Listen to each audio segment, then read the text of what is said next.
I've often thought about what would the perfect player look like.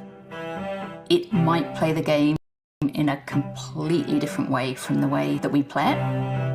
As a chess player, you want to know more about chess, you want to get deeper, and there is so much still to learn.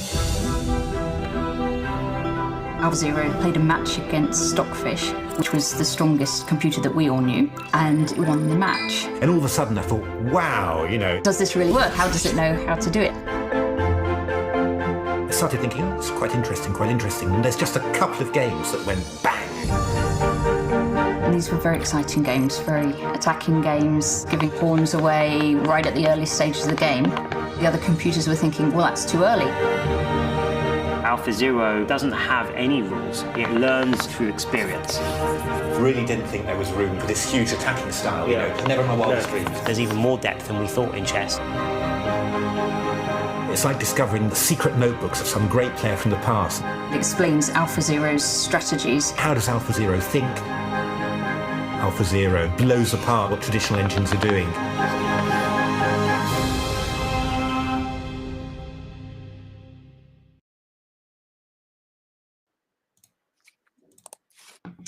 Hello and welcome to this final stream, I think, on the Caplin Online British Chess Championships.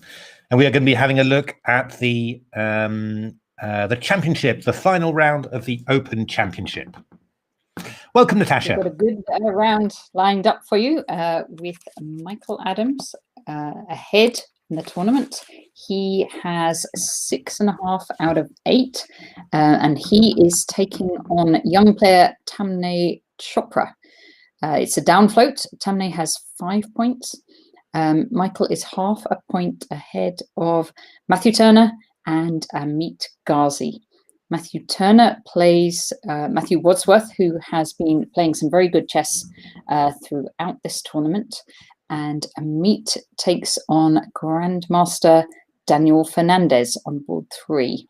And then on board 4, we've got Bogdan Lalic against Harry Grieve. And again, Harry Grieve has been playing some very good chess, and he has also been playing an awful lot of chess, including the rapid play yesterday and the bullet chess. He's hopefully had a break this morning, but ready for this last round. Lots of other interesting games further down the field. Tristan Cox on 5 against Peter Finn. We've got Mark Hebden against Tom O'Gordon. We've got Tom Villiers against Katarzyna Tomar. We have Oscar Idle against Declan Shafi, and Tashika Aurora against Jude Shearsby.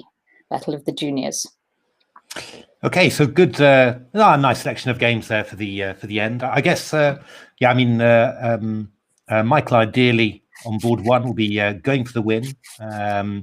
His opponent is somewhat low rated than the opponents that the second that his nearest pursuants have.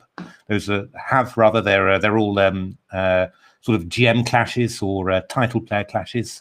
But Michael's played everyone, so he gets the down float to Tamne Chopra, who, however, has been playing very, very well throughout the tournament. So it's by no means an easy game. Looking forward to seeing Tom Villiers. We mentioned it before, actually. Tom Villiers against the very solid Katarzyna Tomar. That's going to be a very good clash of styles. We've been following Tom Villiers with great pleasure. He played some beautiful attacking games. He sacrificed his queen just for Natasha, just so that to draw our attention. So, which we retweeted everywhere. It was a very nice game. He's been playing some fun chess, and so that's very good. Also looking forward to seeing Tristan Cox, Rock Troll playing. He's been sacking a lot of stuff as well, and he played. I think Tristan played the move of the tournament. Really, Knight H8 against Tom O'Gorman to win the game. That was fantastic. It's you just turned out your bread, Mark. Wow, you make your own bread? Fantastic. It's that sounds like it's homemade. That would be lovely. Yeah, eating bread and watching commentary, watching the British final round. Very nice. Keep warm. Exactly, and with a little drink next to it as well. So my mum promised me to bring me a drink of something bubbly later. Ooh, so really? During the stream? during the stream. So I'm hoping it's going to be alcoholic. And I haven't arranged that yet, but I could do as well. So it's worth it, because it's been it's quite a bit of commentary, right? It's been 2 weeks of the online British Chess Championship, and we've seen all sorts of different events. I mean, we followed the qualifiers, which was really nice because we've been able to keep track of our qualifiers throughout this event. And well, the bullet events have been great fun. The open bullet was great fun, and the junior bullet was very strong as well. So bread maker bread, lovely. Yes, Soda stream back in fashion. We sometimes make that in the. We've got a bread maker too, and we sometimes make the fruit bread with the raisins in it, and it's actually really, really nice. Yeah, comes out warm. I think my mum used to have a bread maker, but I don't know where that's disappeared. Rock and roll, Matthew. Yeah, indeed. Just wild times here. It's yeah. No, actually, my brother's celebrating his. I used to have soda stream too. Yeah, my brother's celebrating his. All the fizz through into the bottle. Indeed. It's so let's have a look. It's 56. I'm going to share my screen just because I can, and we're going to see, because some games started early. I saw Tom O'Gorman was limbering up with some 1 minute chess games. Yeah, 1 minute. I'm not sure 1 minute really. I don't know. It might throw your brain out a bit for the start. I suppose the opening can go a little bit slower, but yeah. There we are. Let me have a look. Can I adjust the board slightly to be absolutely perfect? There we are. Somehow making it smaller on my screen makes it look bigger on the streaming screen. I don't really understand it, but understanding is not required. All that's required is that it looks right. So no, that's great. I'll just close those two games. You can see that Tom O'Gorman, he won one and he lost one in 1 minute, so he's in decent shape. Yeah, so have a think. So yeah, Daniel Fernandez took a reasonably quick draw the round before, so he's going to be yeah, no, it's true, Mark. Yeah, I got interrupted so many times I sort of didn't feel like I said anymore, but he's celebrating his 20th wedding anniversary, I believe. So he was saying, he was sort of discussing with his wife, what sort of riotous celebration could we organize? And it was they decided that possibly a trip to Asda's or a walk in Whitstable would be the absolute peak of what they could do, and he wasn't even sure that was allowed. So it was all very exciting what he had planned. So poor thing, but anyway, hopefully it'll all get better for us as the year progresses. But let's have a look. 2 minutes to the start. Wait to see what's happening here. So anything in Whitstable is good. Well, it must be indeed. Whitstable is such a place. I don't think I've ever been there. It's somewhere on the line between London and Chatham. So London and Dover, and I live in Chatham. So I always heard Whitstable Herne Bay was right at the end, but I've never actually got there. It's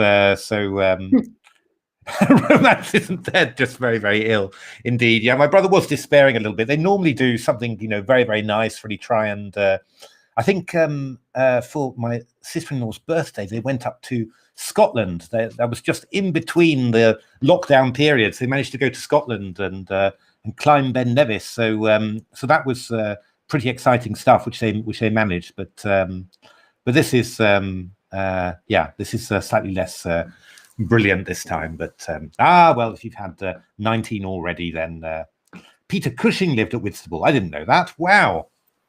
Fancy being his neighbour. You'd always be wondering whether this guy would turn up as a vampire or something next to you.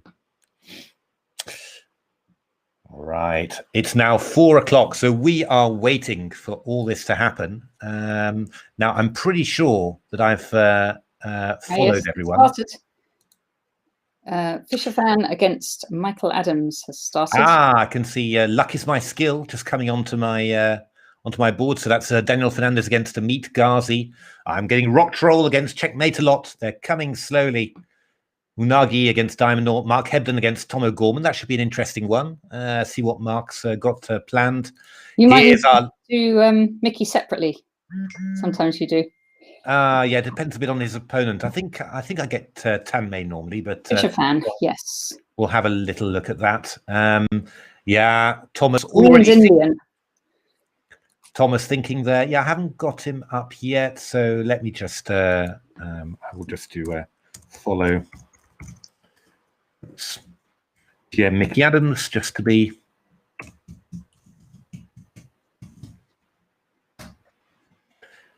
On there, and he's there. So let's have a look. So this is, I don't know why I'm always getting the wrong side, but we've got Fisher-Fan. So this is Queen's Indian with B6, Mickey's old love. Yeah, I mean, Mickey's also played a lot of Queen's Gambit declines, but that's obviously pretty solid. So Queen's Indian is a bit more complex. You can keep a bit more life in there. I think, I'm trying to remember, I thought that Fisher-Fan actually played knight c3. I think he actually played a Nimzo Indian before against other players. Didn't he play against maybe I'm getting the wrong person. I thought that he played against Matthew Turner the previous round, but I might be wrong. But I think that he played a Nimzo Indian. I saw him earlier. So Queen's Indian is a bit more solid. Ameet Ghasi. So Daniel Fernandez against Ameet Ghasi, and Ameet playing a Paulson Sicilian, which I hadn't expected from him. I thought he always played uniquely modern. Everyone's doing something funny for the last round. Unless they've got the boards all round the wrong way or something. That's not possible, is it? With the possible. So look, checkmate a lot against Rock Troll. Rock Troll repeating the opening that he played before. So Bishop D2 against Nimzo. And against Matthew Turner, he played Queen C2 and G4, actually. So I wonder whether Rock Troll is gonna give it one last go with the old G4 and stuff again. We'll see. So checkmate a lot, thinking a little bit there. Diamond Black against Oliver Stubbs. A London system here, quite solid. Mark Hebden against Tom O'Gorman. Interesting. Mark played E4. I haven't seen him play E4 in donkey's years. C6, D4, D5, and he played a Panov. Knight C3, E6, Knight F3, Bishop E7. So we're going to get an QP. Going to be interesting. Villiers against Katarzyna Toma. I know what's going to happen. We're going to get H4 very. I'm predicting on the next move. So that's what I'm expecting. That's your prediction. That's my prediction. Gregor Toczek been played some entertaining games in the tournament. He's white against Thomas Wills. Got a C3 Sicilian. We've got a Jabava London system. Well, it really looks like I'm going to play Knight C3 and Bishop F4 against anything kind of system, because Black played the unusual E6 and Bishop B4, and White still went Bishop F4. Heb's going wild. Well, he's not going that wild. But indeed. But let's have a look. We've got Harry Evans playing 1B3 against Julia Volovic. Okay. Sean the Prawn. Sean the Prawn. Got to be a little bit careful with that bishop on H4 there. But maybe Chris Finn rather's got to be a little bit careful. But Chris has got Knight FD2, which is quite interesting. Looks like he's getting that bishop out. Was he trying to line up F3? No. He's just trying to to save to avoid having to play bishop G3 and allowing knight takes G3. So if we go G5, then knight E4 will follow. Yeah. Then G takes H4 will probably go back there with a rather wild and woolly position there. Maybe E5, something like that. Could be possible. We've got Chess 960, Tashika Aurora against Jude Shearsby. Jude has played a rather unusual line, Knight C6, which I've played quite a bit myself in the good old days. As a little bit of a change, and has got quite a nice position, really. Bishop outside the pawn chain, knights on F6 and G6. And some sort of attack with knight H5 and F5 will be coming in. But White's going to try and get in B4 in some way. Again, white playing quite cautiously as well with bishop d2, not giving black the opportunity to double the pawns. c5 played, so quite an even opening there. Just white not doing anything anything particularly amazing there. Actually beat Mickey with bishop d3 very long time ago, 1998 in Tilburg, but bishop d2 is a lot more solid and seems to be playing quite a lot. Rock Troll has also played a bishop d2 system against Peter Finn, so that'd be quite interesting to see what happens there. G3 from Daniel Fernandez, and Ameet is thinking. You wouldn't have thought that a G3 could confuse Ameet, because he plays G3 against pretty much anything, but he's having a little think. Yeah, G3. It's a decent idea. I played it as well with white. Yeah, D5 leads to some quite well-known lines. Fine for black, but nothing too exciting.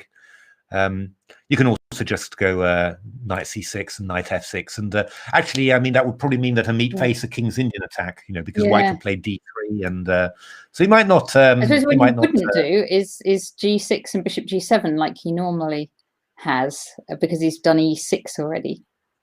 Yeah, g6 is a bit risky. I think white plays d4 and sort of crosses your plans like that, and that can be quite awkward. I've just seen horsey chess coming up. Knight blockade, horsey Zoe Varney against Alex Goss, and she's playing a good old-fashioned exchange French, a Mises system, I think we can call it, because there's a now I've got to get this right, a Latvian player called Normans Mises, who's played this exchange French with c4 an awful lot. I prepared for him against him in the 2014 Tromsø Olympiad. Played some very nice stuff, actually, and then he just played 1 g3 or something. I still beat him, actually, in a very nice game, but d takes c4 is a little bit early. I mean, you don't actually when white plays this system like this, white often plays bishop d3, then later you take on c4 afterwards. So d takes c4 is a little early. I mean, bishop b4 check. Knight, oops, sorry. Bishop b4 check.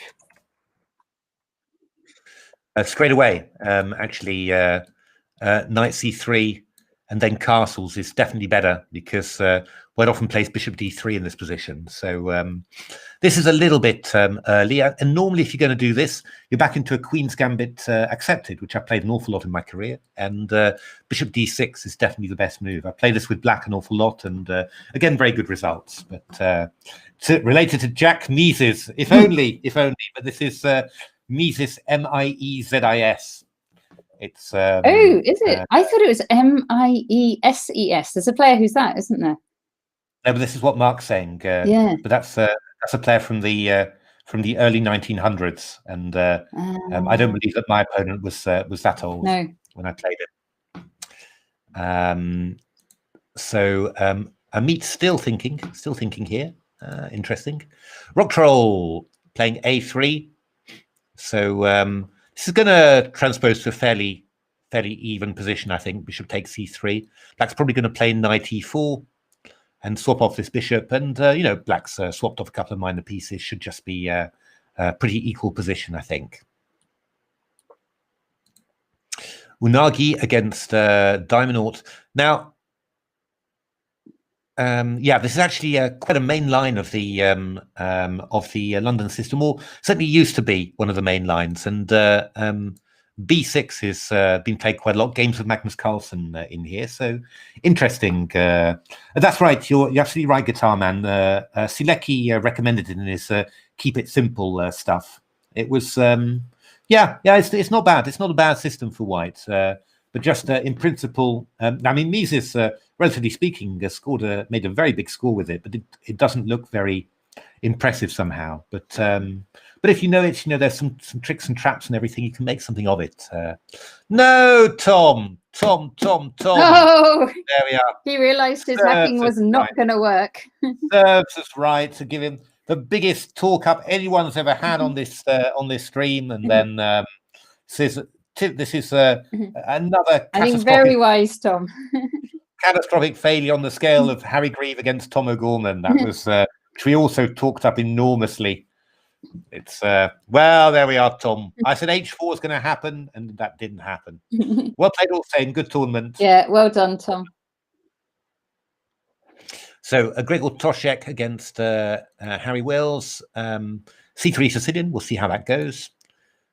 This one's definitely going a little bit weird here. Knight F6, Bishop F4, Knight F6. Knight F3 was played. This is not really a normal Jabava system, and G3 now. I think Knight E4 at some stage looks quite reasonable here. Just putting the question to this stuff. Harry Evans against Julia Volovich playing C4. Well, in principle, D4 should be a very good answer now, because you've got your bishop on this diagonal and just going D4. In principle, what you should do you should really just go Bishop B5 in this position. Let me just put that on. Bishop B5, and after Bishop D7, we just take and go Knight E5. The old way that Nimzovich used to do it, and we just go castles, we go F4, and we go D3 and Knight D2. And I had a lovely game with this in 1988 against an Icelandic opponent, about 2200, I think. And it was on the way to getting my IM title. That's why I remember it so well. And it was very smooth and felt very, very good for white. You know, very easy to play like this. So, but yeah, C4 is not so strong. I mean, C4, D4, and then black's just going to get an E5 afterwards. It's a good version of a modern Benoni, because in the modern Benoni normally you wouldn't put your bishop very quickly on B2. You know, so let me have a look. Oh, Sean the Prawn took back on E4 like this. Possible, interesting. I would have preferred to grab the bishop, to be honest, but this is going to be interesting still. So Jude Shearsby getting in his F5. Oh, Bogdan Harry's looking interesting. Oh, I didn't have Bogdan actually, so let me just follow B unit. Where's B unit? Ah, at the top there, he's gone. Dash unit, yeah. Okay, this line. So normally black will play E5 in this position. There has been a lot of opening theory on this. So E5 is normal here. There's been a lot of opening theory on this. I don't know what the latest status is. It was always thought to be very good for white, but we will see. Because I think, isn't F5 and E5? Yeah, this is supposed to be good for white, I think. So intrigued to know what... and Harry's thinking as well. Harry's thinking. So... Oh, he's played it. He played E5. Bogdan's playing immediately. I mean, there's a lot of theory on this, so it'd be intriguing to see what they all come up with there. Yeah. Oh, B6 from Ameet. He's going for some sort of hedgehog, but I think I'm expecting Daniel to go Bishop G2, and after Bishop B7 to do something like D3, you know, and just put a King's Indian attack on Ameet Ghasi, and then just see what Ameet's going to do about it. It should be quite interesting. Rock Troll against Checkmate a lot. This is looking vaguely familiar, but not from this line. Oh. But I think, yeah, I don't know. But so Knight F3, I'm guessing from white here, and then I've got the oddest feeling. It can't be right though. I've got the oddest feeling that I've seen D4 in this position. That's why I'm trying to think about it, but. It doesn't look like it should be too impressive, really. For I mean, there's no things there in the centre, but there's no pieces developed or anything like that. So it's possible that that white's just a tempo up on that. But this is looking quite reasonable for white, isn't it? I mean, you've got you seem to be a few tempi up. I'm wondering whether there's anything exciting that black can do, but. I don't know. Yeah, Knight F3 seems very reasonable there, and I think white should have a slight advantage. I would have thought. Let's have a look. Unagi against so knight e5 was played, takes, knight d7. Yeah, white can go knight f3 now, or he can go f4. I could probably prefer to play knight f3, I think. Black will play f6 at some stage. Do you know what? It says Wadsworth declined a draw. So Matthew Turner must have offered Matthew Wadsworth a draw, which I find a bit surprising, actually. I would have thought he would be playing for the win. Indeed, actually. But because if he draws, then who else has got 6? Ameet has 6. Ameet. Okay, yeah. Then yeah, interesting. But Matthew Wadsworth declined the draw.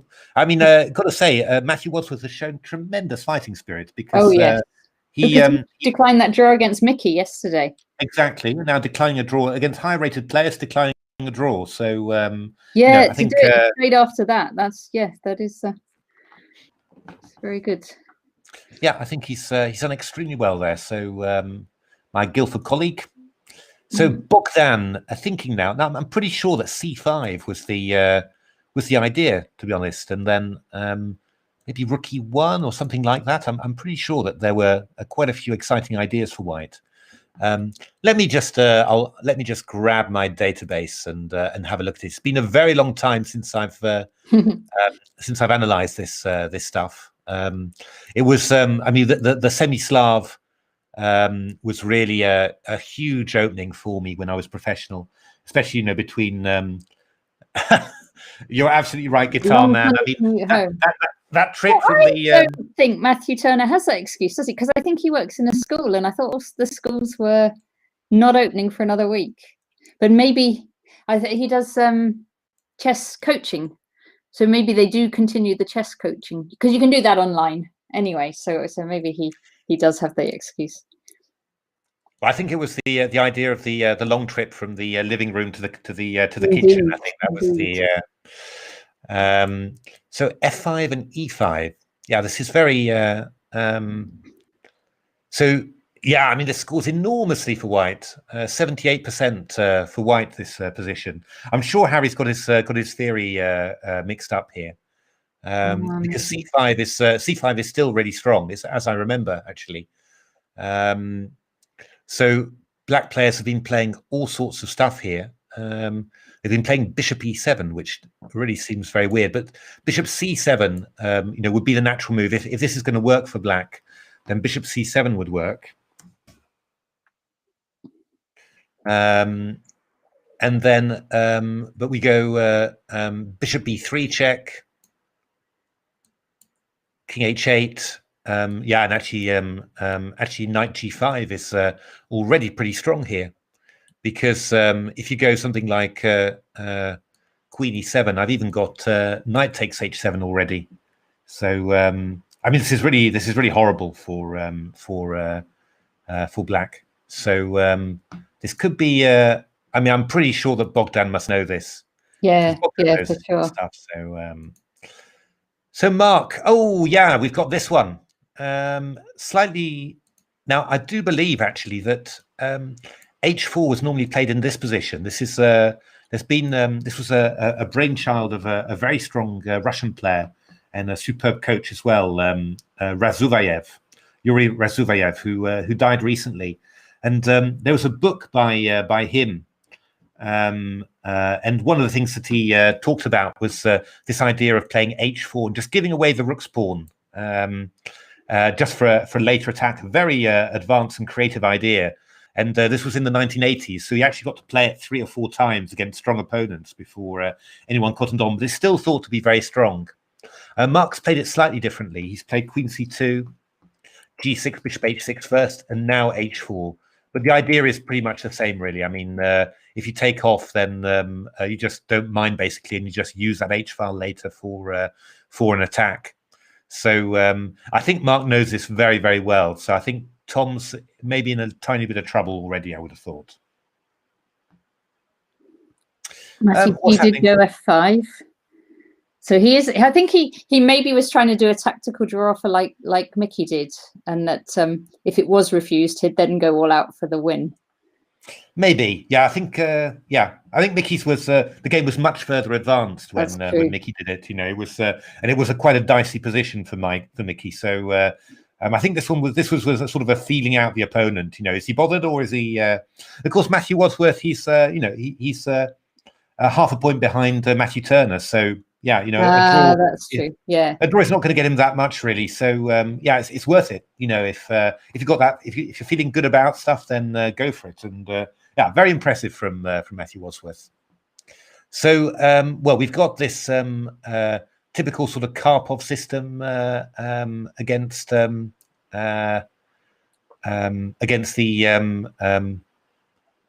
IQP here. The black knight is going to come to d7. I'm just wondering whether there's some known traps in this position, or whether black can just go knight d7, which looks quite natural, of course. I mean, there's always this. Mickey's done it. I mean, there's always there's this tension between the bishop and the knight there. So you always wonder whether there's some sort of which stage there's a trap here. But I think here we just go bishop d2. And I don't think there's anything, happening. Although actually we could go knight takes b6 here, but I think this is known actually. I think we go bishop f3 then. This is the idea. And if queen f3, then obviously I take this one. And if you go g takes f3, then I go something like knight b6, and white wins a pawn. But these kingside pawns weaknesses are a compensation. So knight d7 is good, and at some stage you'll probably play this knight back to f6. And I think I like black's position. I spent many hours analysing these with white, and my conclusion really after all that analysis is that the IQP really is just good for black. But there's a lot of tricks, and when you're playing it with black, it's a lot more uncomfortable than than when you've got the computer helping you, by the side. But really, I mean, I do find it very hard to make anything of these IQP positions for white.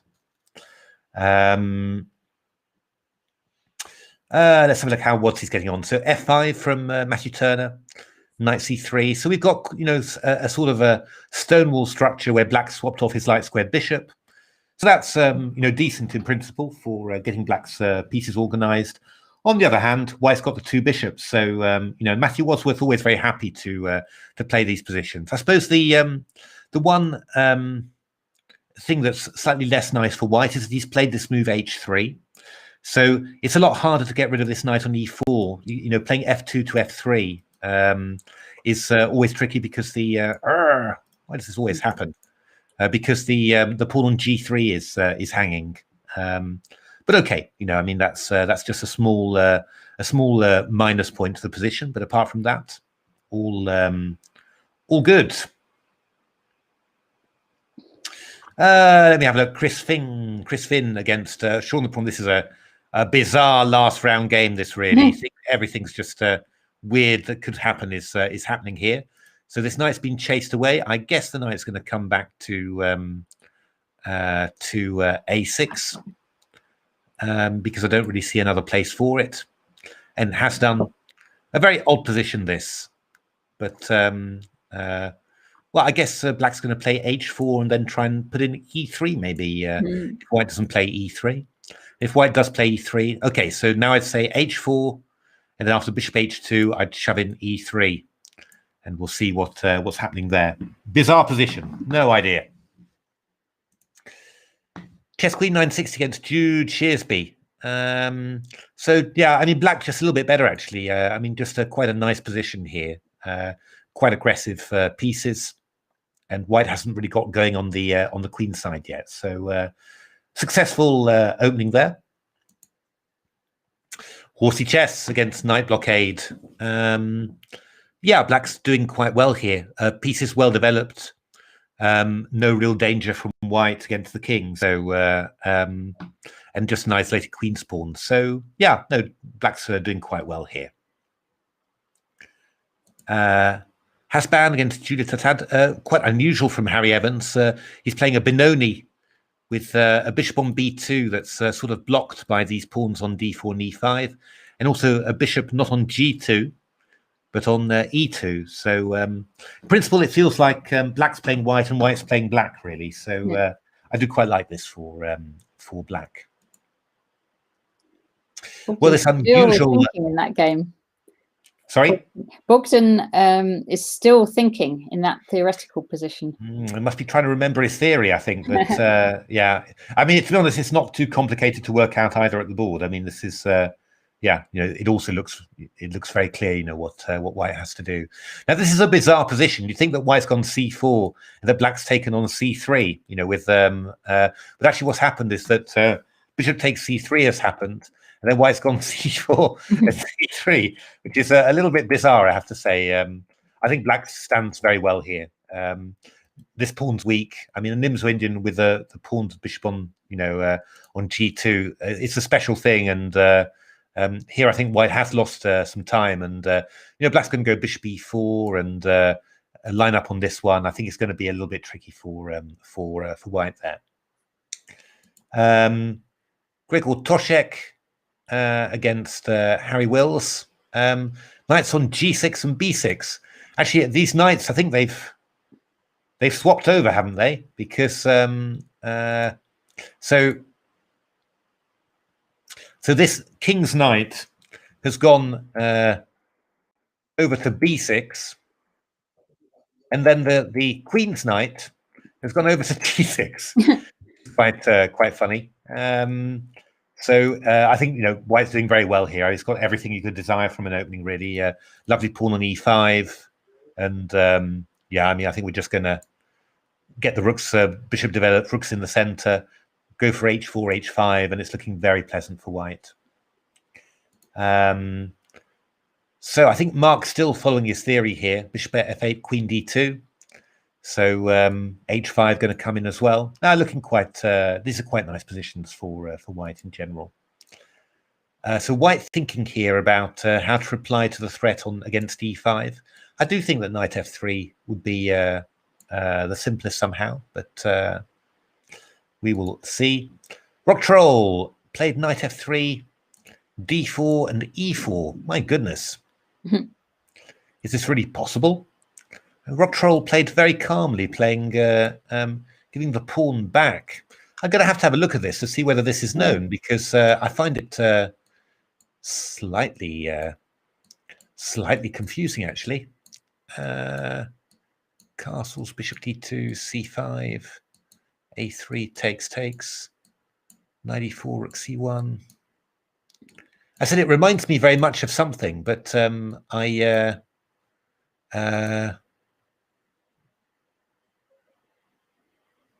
am very slightly surprised here. e5, knight f3. Because after e4, I'd be very tempted just to go knight g1 as white and just. Oh yes, this is known actually. This is a game, but has been scoring decently for. Well, yeah, indeed. So d4, e4, and then. There've been a few games with this quite recently. Knight g1 has scored quite well for white, and knight d2 was played in 2010.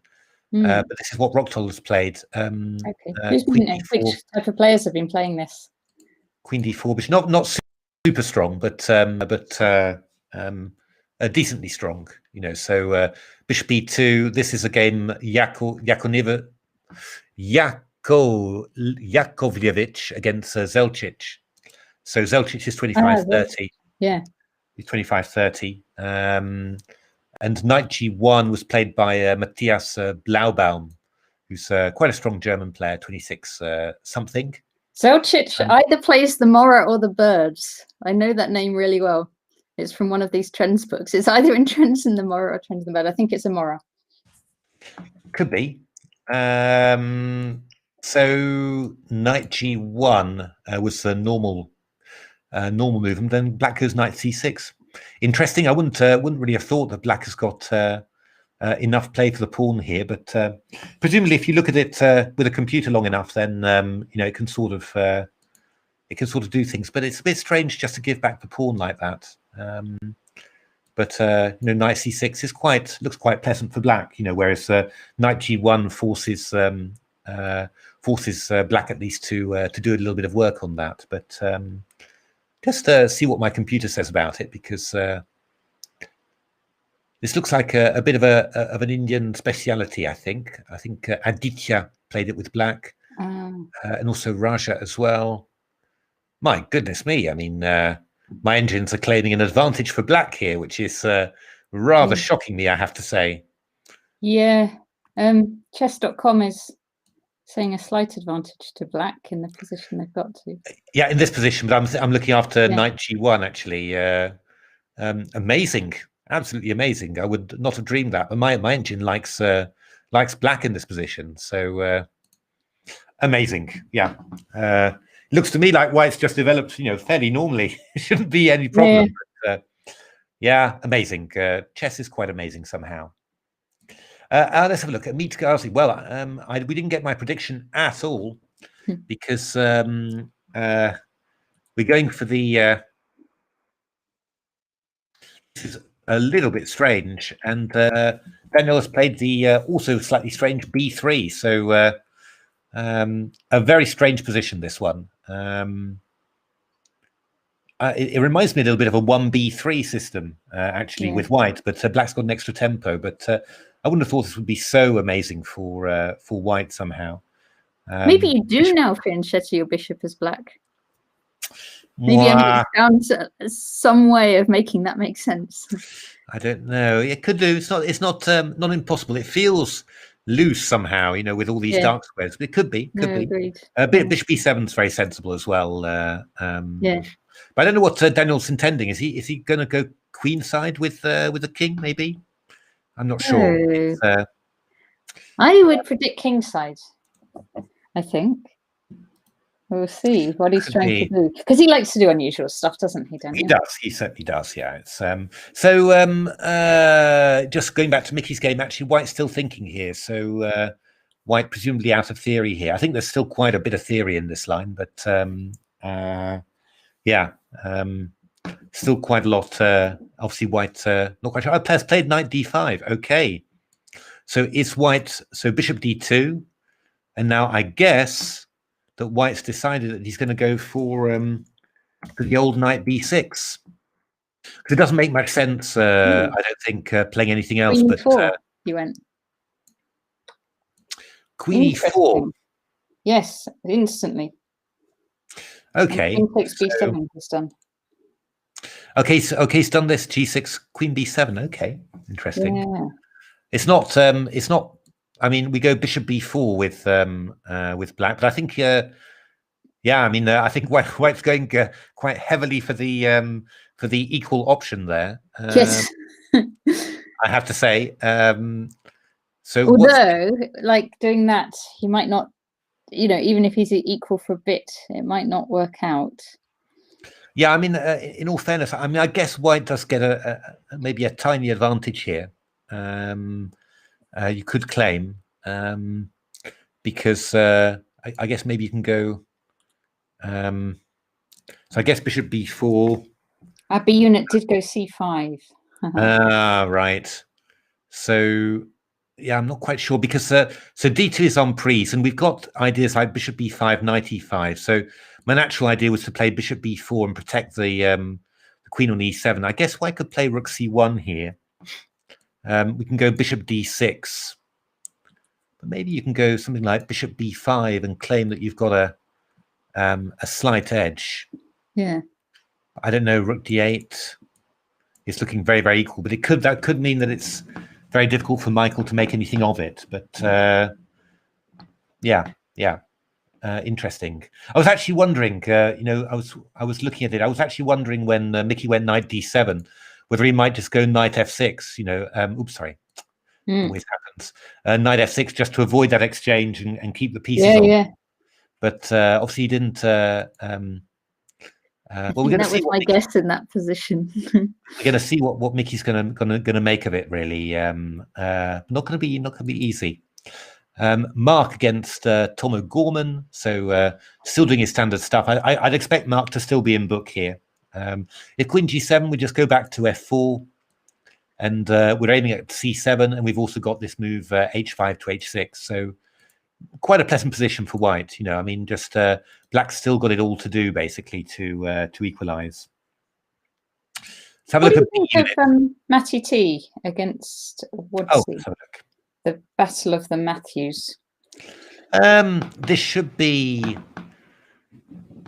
fairly even in general. I mean, this knight is very good on e4. Not easy to drive it away with f3. You know, white's bishops have got minimal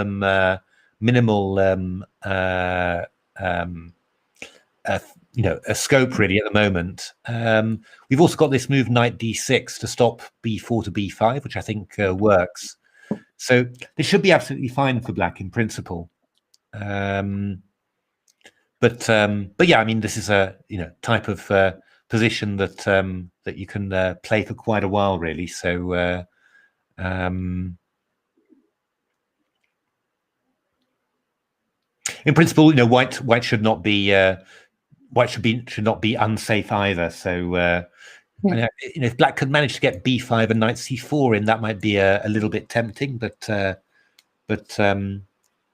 still, yeah. I mean, I think black's absolutely fine in this position. It looks quite even to me. Have a look at horsey chess. So Ivani against Alex Goss, taking on f6. That's not such a bad idea. I guess black's going to take back on f6, and the game goes on. Just yeah, I mean, white doesn't have any particular advantage here, but probably fine as well. Maybe go h3, see where this bishop's going to go. But should be pretty fine for yeah, indeed. So probably h3 would be my guess. Just hoping for a little trap like bishop f5, then rook to e5 or something. That would be quite nice. B unit looking good. Oscar Idol. Oh, I haven't. I don't think I've got it. Idol player.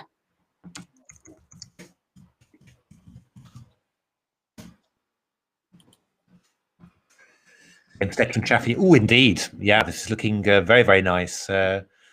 Equal material, but rook on the 7th. And actually, come to think of it, don't we just have rook d6 here? Ooh. Does that pick up a piece? Yeah, actually, we can do it better. Sorry, we've got to go. We go this rook to d6. That wins. It just picks up a piece, I think. Yeah. We're just going rook c6 next move. So come on, Oscar. Come on. He was all depressed yesterday. Can you defend with knight a5? Oh, good lord. Well, that is a move indeed. That is a move indeed. We could. I'm actually wanting to try and trap it. And we could just go move like queen e4, I think. But you're right. No, you are actually saving the piece that way. That's absolutely right. This is still going to be a very pleasant position. Yeah. I think. Not what you want, but at least you're not a piece queen down. F4, we could do something like this. Go knight e5. Looks very strong indeed. But you're right. Knight a5 does save the piece indeed.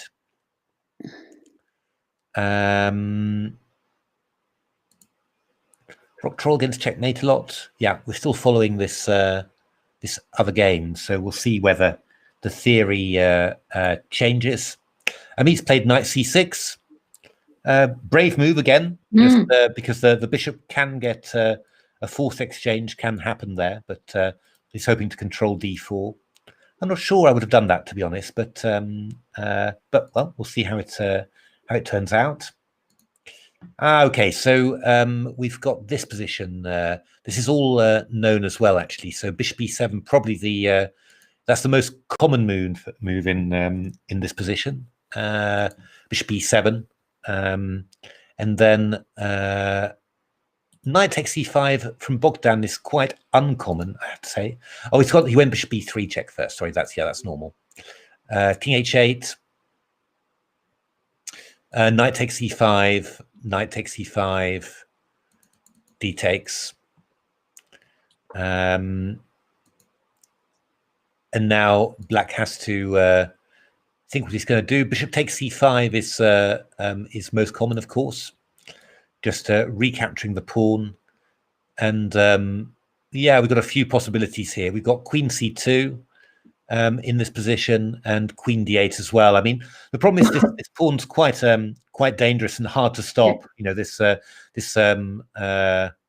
light squared bishop is not very well placed at all, so it's a very pleasant advantage for white here. And again, very large score here, something like 80% or something for white.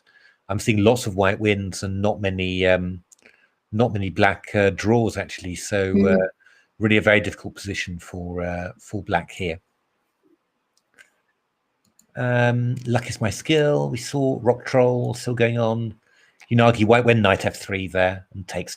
So probably a little edge for white, maybe c4 or something like that. Nothing huge, but probably a slightly better position for white. Oh, Hebs has taken on g6, which surprises me. I wonder what the. I don't think that was really necessary already. I thought you could have waited just a little bit longer. Not quite sure what he's going to do now. Is he going to go rook e4? Try and get the rook over to h4? No, knight g5. Interesting. Wow. It's not subtle. Queen h7. Oh, queen h7, and I was going to say bishop g6. But well, knight e6 would be quite strong. So if you went, if you go, for example, a6. You could go queen h7, and at the very least, you could go knight e6, you know, and take on b7. There's probably other stuff as well, but that would be the obvious threat. I mean, if you go queen g7, I guess Hebs will go queen h4, and well, there's stuff like knight e4 to f6 coming in. You know, it's just a very pleasant position for white here. What was I thinking of? Yeah, rook d5. Oh, pardon me. But we still got this queen h7 and knight e6. So, yeah, I mean, queen g7 is going to be necessary. Queen h4. And, I mean, I wouldn't be surprised if this was still theory, to be honest. It looks very natural. And it looks very good for white as well. Welsh Tiger, so went for h4. And black has been targeting this e5 pawn. And now gets a little bishop b5 check to confuse him. So bishop d7 is going to happen, probably queen d7 afterwards, and then we'll go h5, and the knight is going to be chased away to f8. So yeah, it's looking a little bit awkward for Thomas. I mean, maybe black should consider playing king takes d7. I mean, it's possible, but a little bit scary, obviously. But might be an idea, just to try and keep that pressure on the e5 pawn. But I think it's probably going to be very good. So white's play bishop f4 c1 to a3 now. Yeah, black's got to decide what he wants to do. I mean, c5 is quite tempting, I have to say, just to block out that bishop. That is quite a tempting move.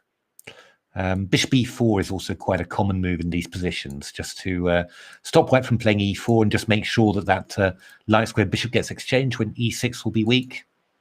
Rook e8 is also a very decent idea. I mean, plenty of nice moves here for black. Yeah, this game continuing. Black basically playing the white side of a slightly offbeat modern Benoni, where white's been rather slow to play g3, bishop g2. So should be a slight edge for black, this one. Sean the Prawn continues being rather bizarre here. Yeah, didn't play e4 to e3, which I sort of thought he should do, really, just to play here, maybe. When bishop f5, b4, c5, but this king is very, very scary on c8. So I think that Chris has got some great idea. I mean, starting with, for example, knight b5 threatening mate on a7. Yeah. So I think that would be very strong indeed. Toshiko Aurora against Jude Shearsby. Does actually lose a pawn, I think.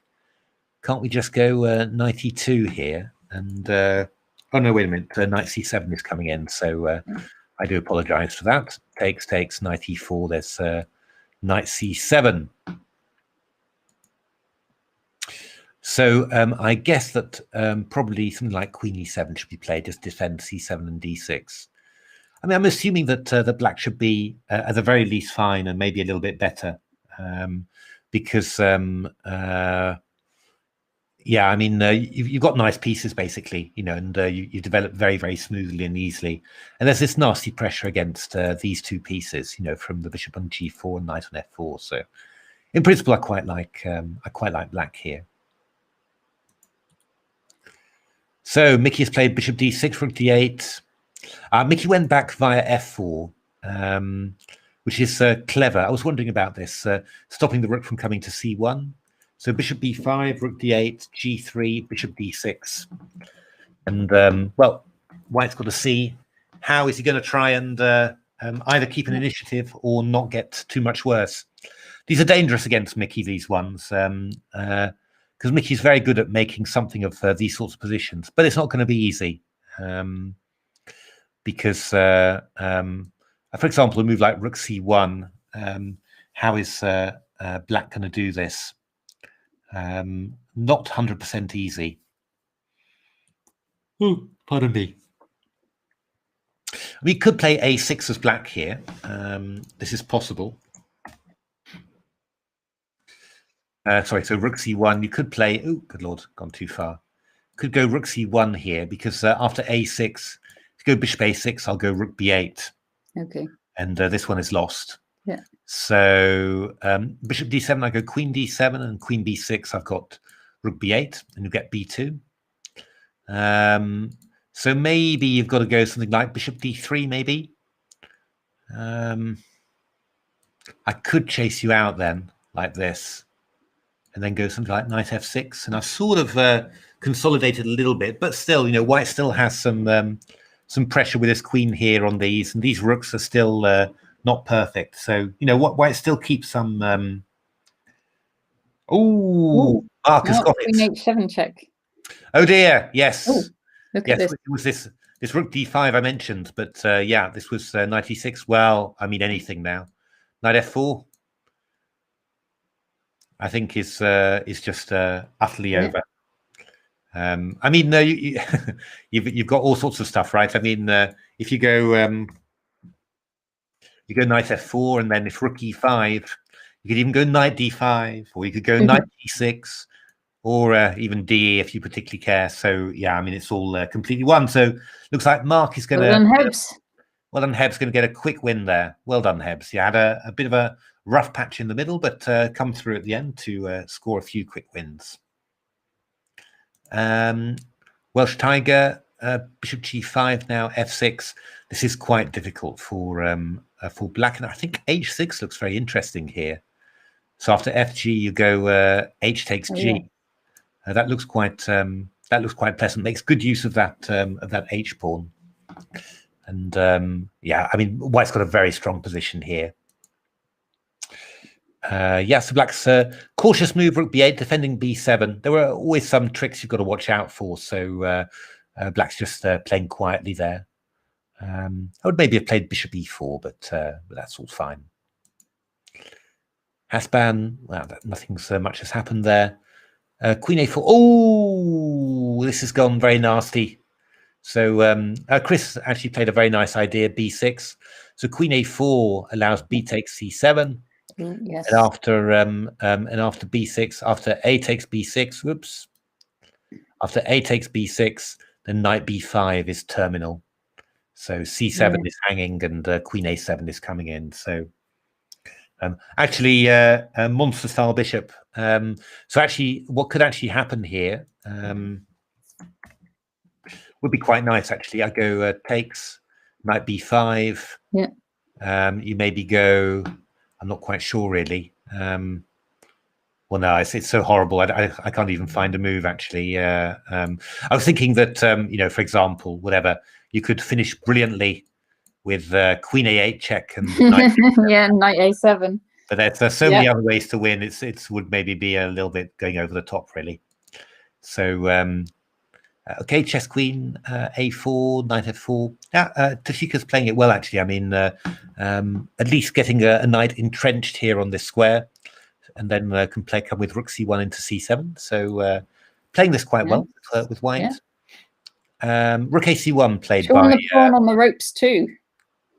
Monster bishop. Oh, that's the one we just looked at. Yeah, that's the one we've looked at. So Fisher fan, yeah, rook AC1. So Mickey going to have a think here. Yeah, I suggested a6, but it's tough. It's tough to make something of this position. It's but if anyone can. Oh, and Sean the Prawn has resigned there. So and Mark Hebden has won as well. He played knight c7, but that was also good enough. So congratulations to Mark Hebden for a good final run of wins there. Wadsworth against Matthew Turner's gone the actually that's clever. He's gone the g5 route. So the idea is that if you try and keep your light squared bishop, then bishop takes d4 is possible, because there's a pin on the queen on e2. Though I wonder actually. Ah, yes. So Wadsworth has It's gone b5. it's gone b5. Yeah, I was just sort of I suddenly thought all of a sudden that would that be so bad? I mean, bishop d4, you get in your minority attack with b5, and I mean, there's squares of bishops hanging. I think it's sort of been quite unclear as well, actually. Not at all clear to me that I don't like knight g5 at all, because don't you? Yeah. well, because what's he has done there? I mean, so if you go knight f3, I go queen takes f3. I've got my minority attack. I mean, it's not great, but it's a pawn on c6. Yeah. I mean, the big question, and if you go knight h3, king g2, knight g5, then I mean, this is quite unpleasant. You're winning c6. So. Because once the pawn on c6 goes, the pawn on d5 often goes as well. Amazing. Where did you get that knowledge? Where did I get this from? This is quoted in Chess for Life, in the Keith Arkle chapter. Oh, horsey chess, going for it with an exchange sack indeed. Well spotted, Walsman. And knight e5 is coming in. Ooh. I would say, I think knight e5. Yeah, that was hammered in by Zoe. No hesitation. Matthew's just won the exchange. Matthew Wadsworth has just won the exchange. Okay. Matthew Wadsworth, by playing just bishop b4 in that position we were looking at. Oh, good Lord. Yeah, we didn't see it. Oh, God. My goodness. This is We terrible. were too busy looking positional. This is terrible for Matthew Wadsworth. Just an exchange on. Not for Matthew Wadsworth. But wait a minute. Wait a minute. So I'm just thinking here.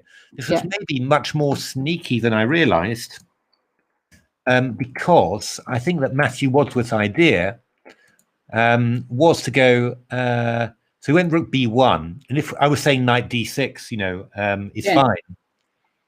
But b5 takes knight b5. He was going to go bishop b4 here.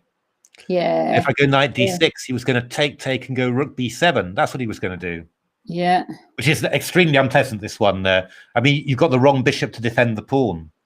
Oh, so maybe this was actually quite tricky already. Hard for Matthew to do anything about it. Wow, Matthew.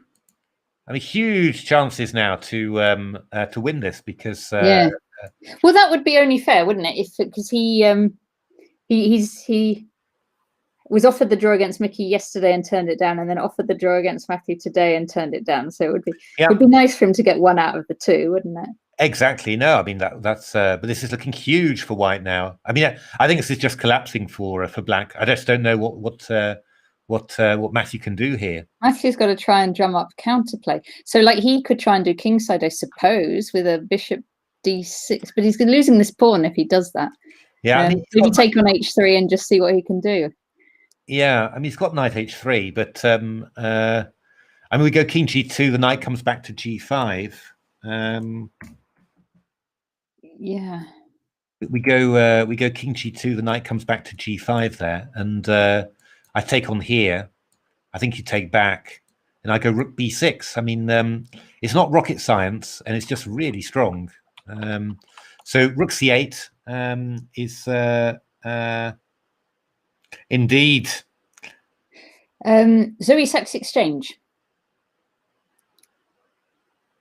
Oh, yes, I've seen that. We did see that. Yeah, here we are. Yeah, knight f7, I guess, is... Oh, wait a minute. Is this working? Oh, gosh. No, Matthew's sacking another exchange as well. Okay. Yeah. He's gone rook a2. Oh, that's a tricky guy. Desperation, maybe. Tricky guy. Yeah, I mean, it is a bit desperation. I think check. We'll go knight f3. Just take that. Knight f3 and go king, probably f1. And yeah, maybe f4 from black. I mean, I think he's going to go all in, I think. Yeah. But I would not expect this to be. I mean, I think we something like this. We take. Yeah. We go king e2. We go king d3, and then we just come to the queen side like this. Yeah. I mean, you know, you can go something like you can go But something then like nothing might try c5. But Yeah. the d5. Oh no, it's not on freeze. That's yeah. But I think we'll sort of yeah. we'll escape Yeah. somehow. I don't It believe is two exchanges, isn't it? Yeah, I don't believe it. Put it that way, you know. But Mhm. I guess Matthew's thinking simply. Matthew Turner's just thinking, I'm going to lose this in the long run if I, you know, everything's too weak. So Yeah. that is the value. That is the value of the minority attack. You know, if they get into a position where c6 is weak, then as a well-known chess player just said just 2 minutes ago, yeah, the d5 pawn falls. Wow. Yeah, I mean, I'm sure Matthew's going to drum up something. I mean, he always does. But now I'm just thinking, actually, obviously now that I've seen it, your mind is starting to work. So what Matthew could do is go queen e4. Okay. The question is, do you actually have a threat here? It's not so clear. So I go queen c2, Yeah. knight h2. Yeah. I just go king e2. I mean, you know, and the king's got space here now. You know, I mean, that's the Yeah. problem. You know, it's just yeah, Sean the pro. No. Working Oh, since 6. Oh, bless you. It's hard luck, Sean. But we've enjoyed watching you play. You've had some really fun games, and we've loved having you on the stream. So yeah, well played all the same for the tournament, and better luck in the next game. Sure, it'll work out. Welsh Tiger did indeed play h6. This is looking very strong. I mean, I think Welsh Tiger could actually just grab a pawn on g5 if he's particularly keen here. And knight d4 also feels quite good. Has the black king moved? No, not yet. So maybe you might just think about a rook c1 just to keep the king in the center, stop him from casting queenside. You know, but looking very, very good there. Horsey chess. Yeah, let's have a look at this one because this was quite interesting. So knight f7 is what you desperately want, but I guess that black is just going to go king g8 and laugh at you. Because you don't actually have this typical attack because you can take back with a knight and cover f7. So, yeah, I mean, when you go knight f7, you're forced to do a draw. The question is, do we have anything else? And queen h3 is interesting to go knight g6 mate. But obviously, black's going to give the exchange back. And it's going to be... yeah, Guitar Man. I mean, that is absolutely true. I do remember I used to play in Holland. I used to play the Dutch Cup, and that was always played at 8 o'clock in the evening. And after a full day's work, going to play chess, I couldn't. I really found it so hard. I certainly never enjoyed my games. Put it that way. You know, I was always so tired and stressed about stuff. It was really I never enjoyed the games.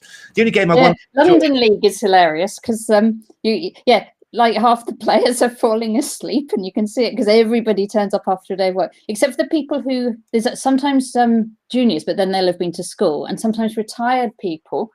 And they manage okay, but the rest of us are falling asleep. But sometimes even the retired people fall asleep during the game. I think that's we play in my team is Cavendish, and we play in a sort of underground centre, so it's sort of quite conducive to sleeping anyway. And I've definitely almost fallen asleep during those games.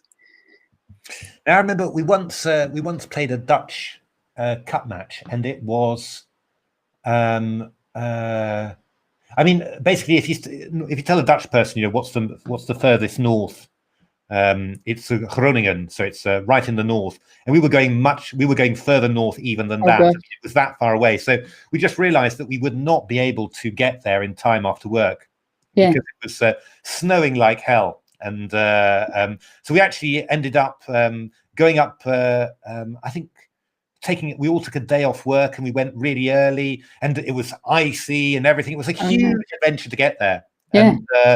And, but it was wonderful. It was really a real comradely thing. I think we left at 10 o'clock and we got there towards 6 o'clock in the evening, and we had to play at 7, just time for a quick meal.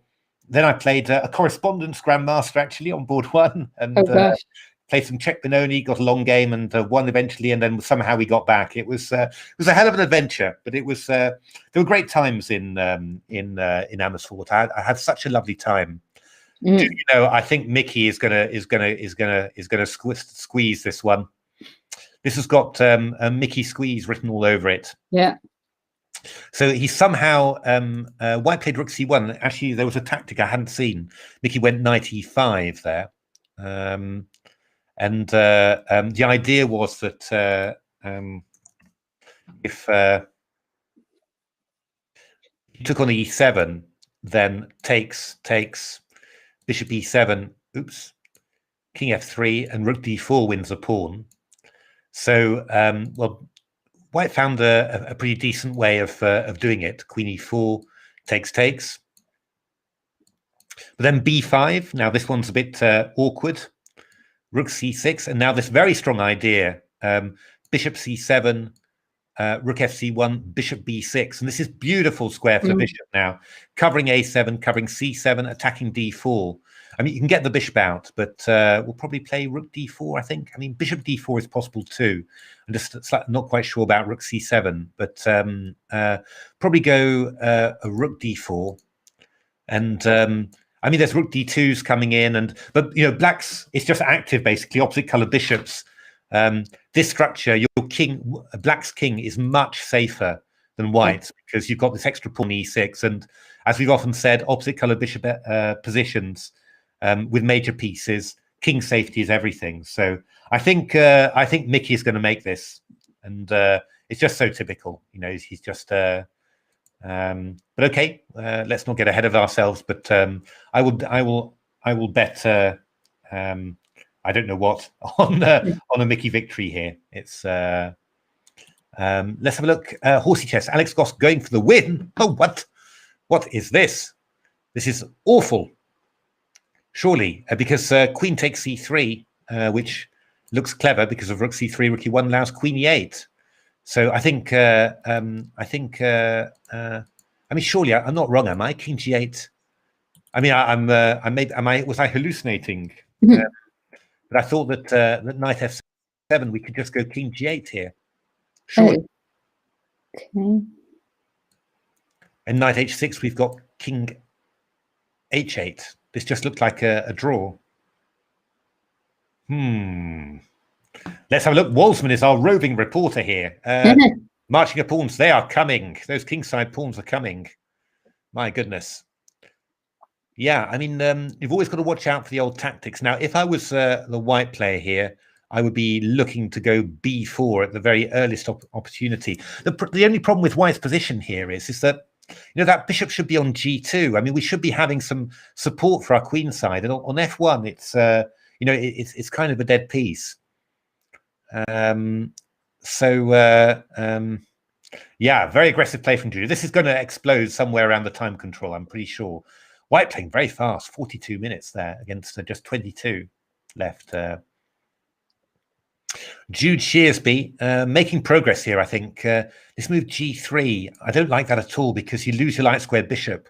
And then these squares, you know, all look very weak here. So I think Black has a serious initiative. I think Black's probably just winning a pawn now. You could go Knight D6 with White, but I'll probably go Rook D8, and then when the knight moves, I'll take on E4. Looks very, very dangerous for White now. The anti-morning variation game, D4 draw agreed. That's a very good variation indeed. So bishop b5 played. Mickey thinking which way to take on d4. I think rook will take on d4 there, and I think black's already got a slight advantage here. Bogdan's getting his major pieces into play. He's put his rook up the board to c4, and I'm just wondering if he's going to swing it round over to the king side at some point, or double up on the d file, perhaps. Yeah, I think d file d4 looks good there. And then if you, I mean, this rook might well go d3 to h3. Actually, you know, it's this is looking massive for Bogdan. I mean, I just don't know what. I mean, black's only plan actually was to develop his bishop on this sort of diagonal, and now the queen's in the way. So I think Harry's really, I think he misremembered his theory here, and this is huge. Rook d4, and I think you know, white's really virtually winning, because I think if you go something like rook d8, I think I'll probably just take. And then go queen h5 or something, and then put my rook on d1. I've got e6, and it's just a very good position for the B unit there. So that was another game. Yeah, Ameet as well. With Ameet, so this is another game which is Ameet's just half a point off the lead at the moment. Playing against Daniel Fernandez, and Daniel's just taken on d6, and Ameet's working out how to recapture that. Yeah, so it's another opposite coloured bishop position there. I mean, in principle, normally I would expect. Don't ask me why, but I'd expect the light square bishop to be better in this position. I'm sure this is. I've got a friend, Steve Giddens, and he a long time ago, he told me, probably to tease me as a junior, that in opposite coloured bishop positions, the light squared bishop is always better. And I think I believed him seriously. You know, it's but in this position, I suspect that the dark squared bishop. I mean, if you're looking in terms of who's got the easiest expansion, you'd normally think white, but somehow I think if we do this, we go queen e7. It's going to be quite hard to get in b3 to b4. On the other hand, how is black going to proceed? f5 and e4 is quite tricky to get in. So I think, you know, both sides could end up just sort of stymieing each other and keeping each other in check. I would like to try and throw in an h5 to h4 as well, but. Yeah, I think this is just going to end up fairly even there. I don't think that either side will be able to really make a huge breakthrough. Let's have a look. Mickey did indeed take with a rook, and I think Mickey's slightly to clearly better here. That would be my feeling. So horsey chess. Rook b1, queen a5, but in principle, yeah, white is just a pawn up here. So I think I would probably play rook c1 again, and if queen a3, I'd probably put the rook on f1 just to be out of any tricks, out of the way of any tricks, and yeah, just try and. It's going to be a long one to convert your pawn, but you're doing very nicely. Now, how is this is exactly what we said. Takes. Oh. Matthew even dared to play b takes e6 in the middle there. So b takes e6. So king d3 is going to happen next. I'm pretty convinced. And then queen f5, king c3. And I just do not believe that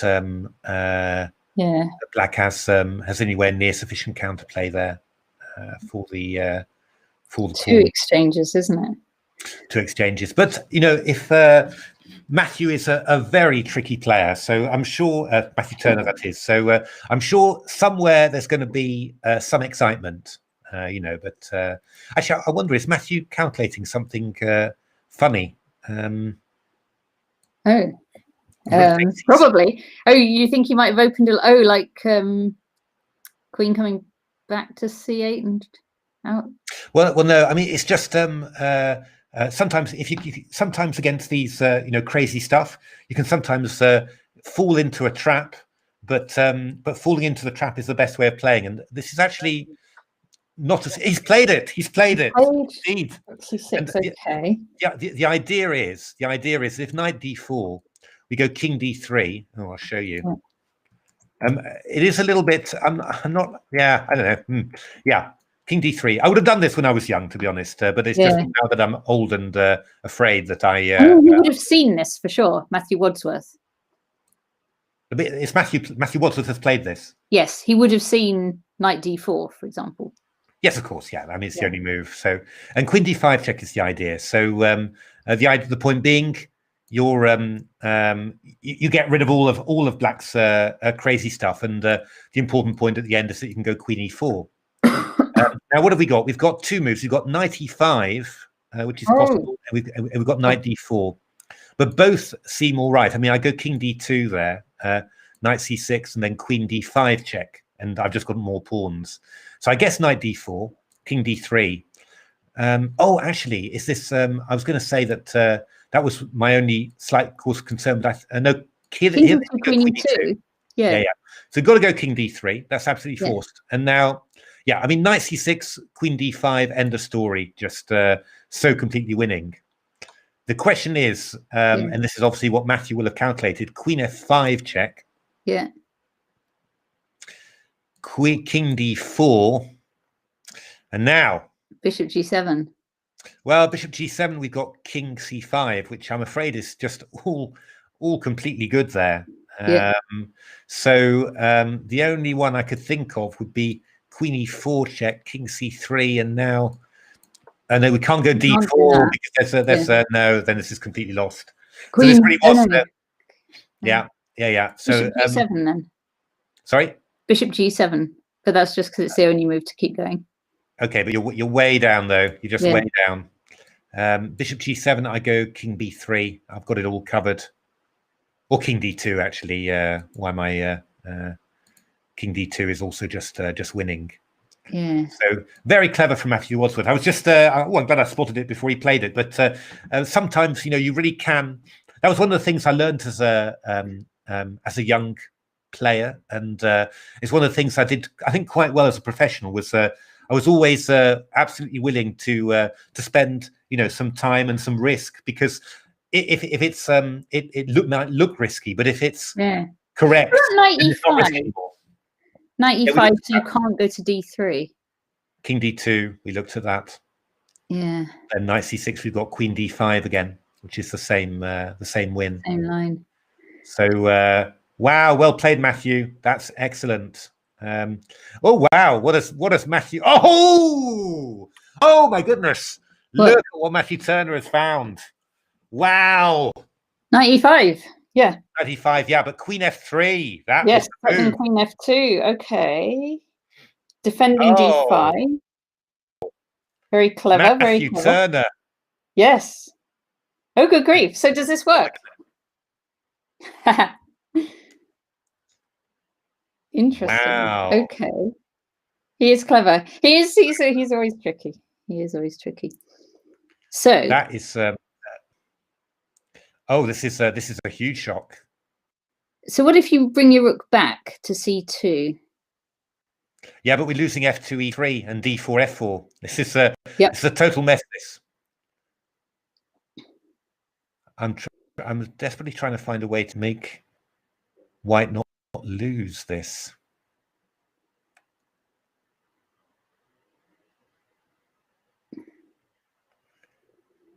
Queen up defending the rook. Yeah, the problem is that I've got for example here.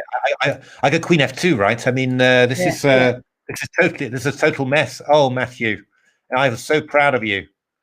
It's such a good idea. It really is. It really is good what he did. But this is just no, this is not good. So now what I'm just wondering is whether we might have to settle for rook c2. Now the idea of this is queen takes. I go king d1. Yeah, I was trying to no, but you just go here and here. That's not helping you. My goodness me, do we have any way to do this? What a tactic. What a tactic, queen f3. Is that rude to tweet it? I mean, it's an It's amazing, nice. It's a nice tactic. Yeah, that's amazing tactic. So I think we're. I think we'll just we say don't know what's fireworks. going to happen yet in the game. No, we don't. So we'll just say fireworks on the board, Yes. because that is really amazing idea. You know, whether it works or whether it doesn't, Matthew Turner has come up with a way that keeps him in the game, which is more than we thought he had.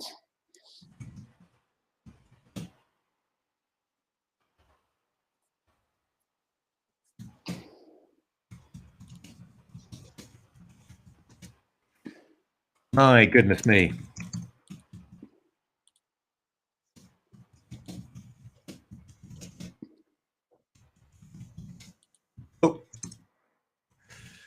Oh dear, got my caps on.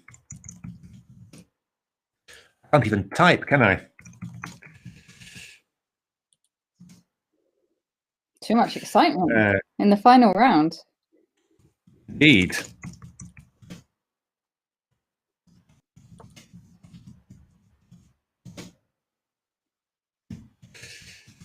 We are, and there we are. Up. Sweet. There we are. Back. So, Queen F3. We're going to need a good move here. But does it exist?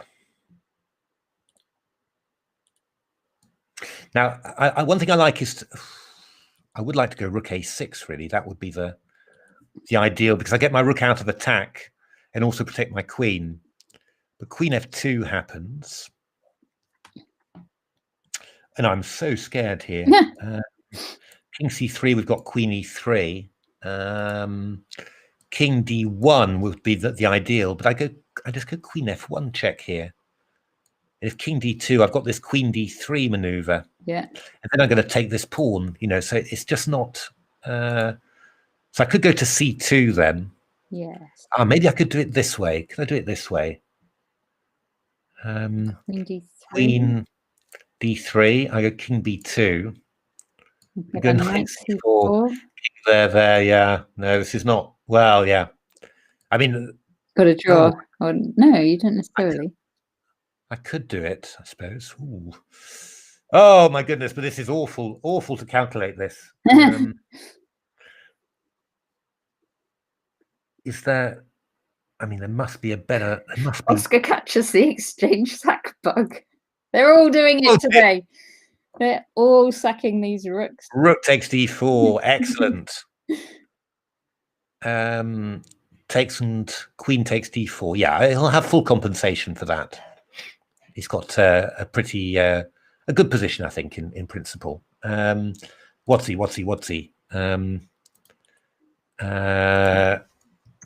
Matthew Watt's got plenty of time, so he can think about it. Yeah.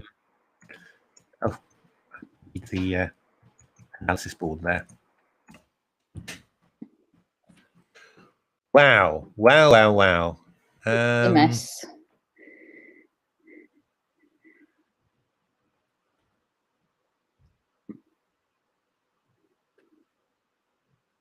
It's just I can't find a way, and it surprises me so much. I can't find a way to protect my third rank and also to protect my queen. Yeah.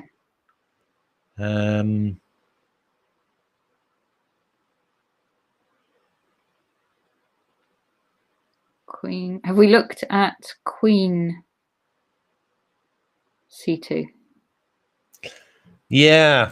I mean, we come check here. And where do you go? I mean, Queen there, I could go Queen check. Yeah.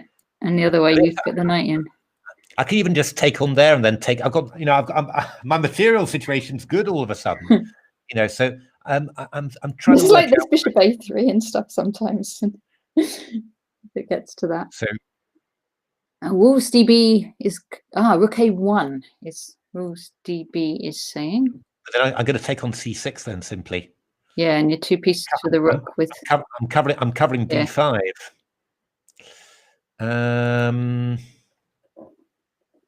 Let's have a look. Well, I mean, Rook C2 feels like takes. Yeah, but rook a1, no, we just take the knight on c6. So we just take the rook on c6. So you just lost a whole rook there. So that can't be the idea. I mean, I don't know whether we can we somehow avoid.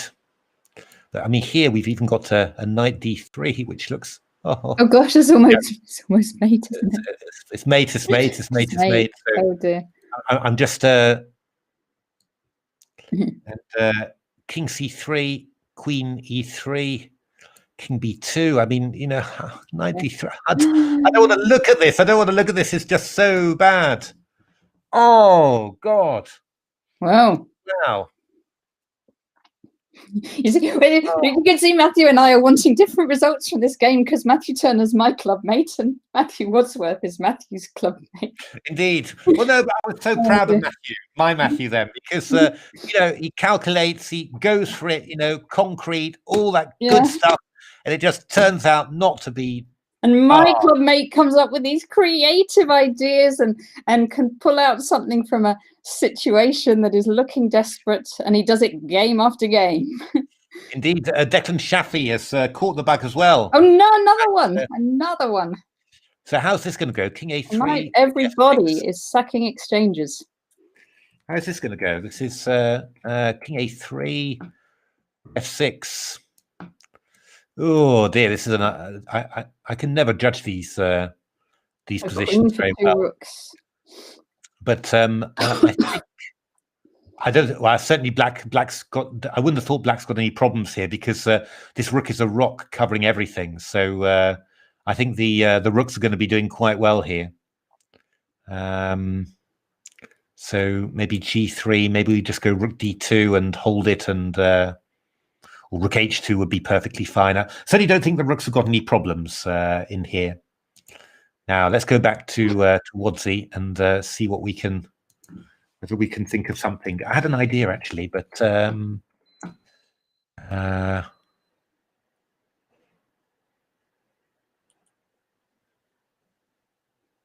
maybe we could try queen a4. The idea is that I'm protecting d4, also protecting c6 as well. And after king f2, I want to go. I've got to do this cleverly. I want to go king d1. Yeah. Queen there. Yeah. And then king there. So we just step. We don't give you this. Okay. Queen this d3. Yeah. Yeah, and then I'll go king b2. And I'm gonna.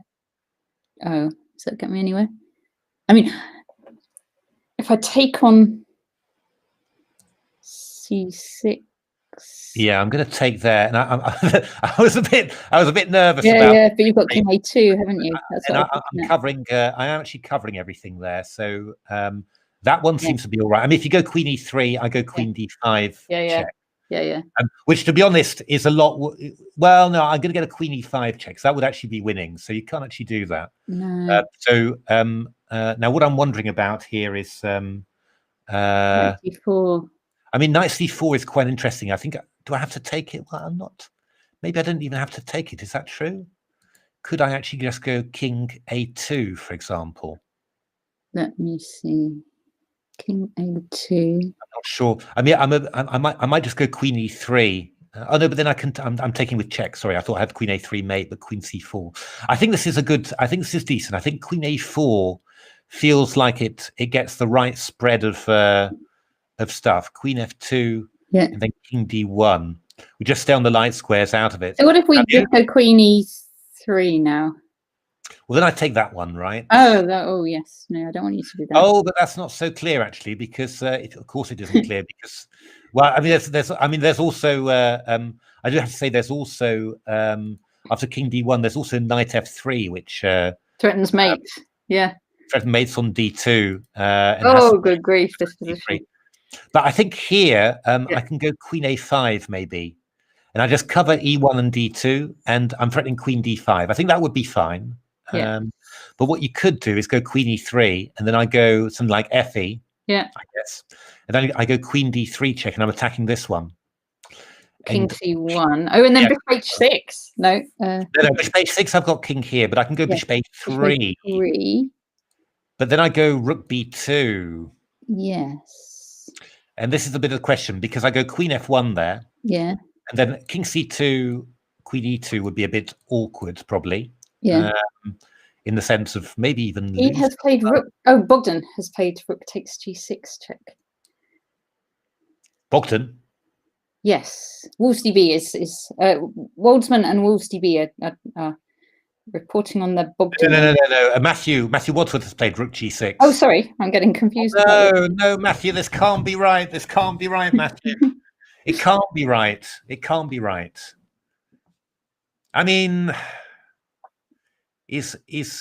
what is He's avoided any of his pawns going. Yeah, it's a bit of a mess, this one now. So maybe Matthew comes back with knight c6. Well, knight c4 would be my feeling here, but I guess that Matthew's going to go rook b8 and just maybe. Okay, yeah. Queen a8 maybe, and just claim that this pawn on d5 is weakened. Yeah, no, it's interesting. I'm not sure. Yeah, I don't know. Maybe it's a good practical decision. This rook takes g6. It's possibly a good one. Shows a lot of character, I have to say. I mean, it's. I would have been very tempted to try and squeeze something out of it, but maybe it's not possible. I mean, we'd have to. I'd have to put this on the engine to be absolutely sure. What's happening there. But this is not a bad practical decision. I mean, if White manages to get this d5 pawn, of course, then he's better again. So. And something like knight g4 will go rook b5, I guess. Knight g4, rook b5, I guess. But I mean, black can go knight f6 here, and there's this knight e4. I'm not sure at all. It's not sure at all. Complicated. Queen a6, maybe. Who knows? I would bet more on a draw from this position. Than a win. But. Matthew Turner, what's Matthew Turner's thinking now? So crazy position. How's Mickey doing? Mickey's nicely organized here, and his time is he's ahead on time, and nice control of the d file. Bishop great on b6. I think maybe he's going to go h5 here. That would be a very natural move to play. But yeah, I mean, he's got very good chances here. What have we got here? Ameet. Ameet is playing for the.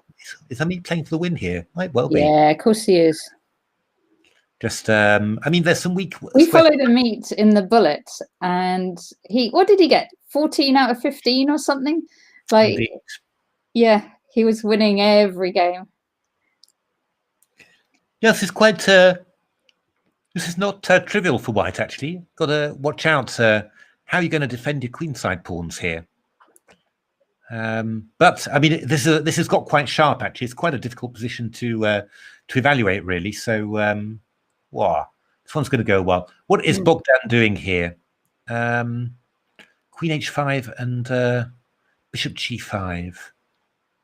That is a little bit odd, really. Bogdan unit offered a draw. Oh, no. Get into some tactical position and then offer a draw. No, because you could swing that rook over and then try and sack it on h7, couldn't you? It was very odd though, because stopping bishop from developing, and Bogdan went queen h5. I think he maybe just missed bishop d7 or something. I don't know. Okay. I find it. I don't really understand what he must have missed there. But queen g5. I mean, yeah. I mean, black can play bishop. Wait, he just played. Oh, he took something on g5, presumably. Yeah. He swapped off bishops. It's a very strange plan. Very strange plan. Yeah. Julia's position. Yeah, Julia's position is. Wow. f4 was played. And this actually reminds me. You might of a position. It's a very famous game. It's Petrosyan Korchnoi from 1971. Well, is it 1970? 1970 was a candidates match. And they drew 9 or 10, and then Petrosyan won this incredible Benoni where he was completely squashed. At some stage, he suddenly escaped, and it reminds me a little bit of this game, in actual fact. because Julia's sort of advancing and coming on top, but yeah, I mean, all sorts of things could happen. I mean, actually, I'm wondering whether this one is already possible. Actually, knight takes c5. Obviously, bishop e5. We could take on c6. That was actually virtually that was kind of the Petrojan tactic. So that's why I'm looking at it. And knight e5. We could go something like knight d4. You know, we're just claiming that we've got that all our pieces are free and pointing at the black position. Whoops. So I don't know. Thank you so much, Guitar Man, and thank you for all your comments in the chat. It's fantastic. Yeah, thank you for having followed us. Thank you. So this could be interesting. I don't know whether White wants to do this or whether White's going to try and build up a bit more, but it's going to be a complex one. And I think that White has got a lot more time, quite a clear time advantage there. So, I mean, you could throw in a c5 and a b4 as well first. I mean, that could all happen as well. Oh, Oscar Idle. He's struggling a little bit here. Weak pawns. Yeah. But the black king is open, so might be able to scrape a draw there. That might be possible. What's happening here? Knight c4 was played. Yes, knight c4. Is he threatening? Is he looking for a knight e3 sacrifice? Could be. That's not. They haven't sacked enough this game, have they? No, that's possible. That is absolutely possible. I'm wondering, will Wadsworth play a rook g1 here actually, or something? Maybe, yes. Now he's opened up those pawns. I'm wondering actually. That might be quite interesting. Although then your knight e3 would actually be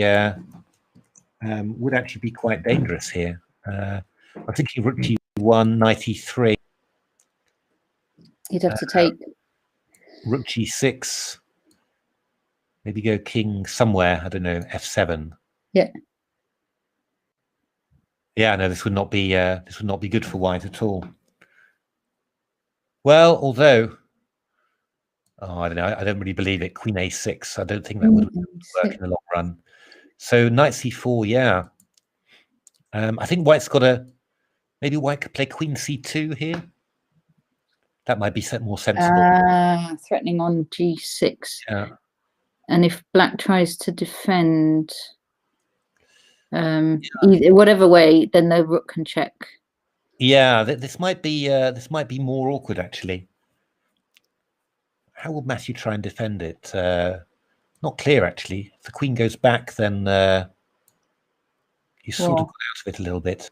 I don't know. I mean, queen. You're threatening knight a3 here, so there is a threat, and rook b5, which is obvious, also allows knight a3. Yes. But maybe you go queen g4. You go something like rook b8.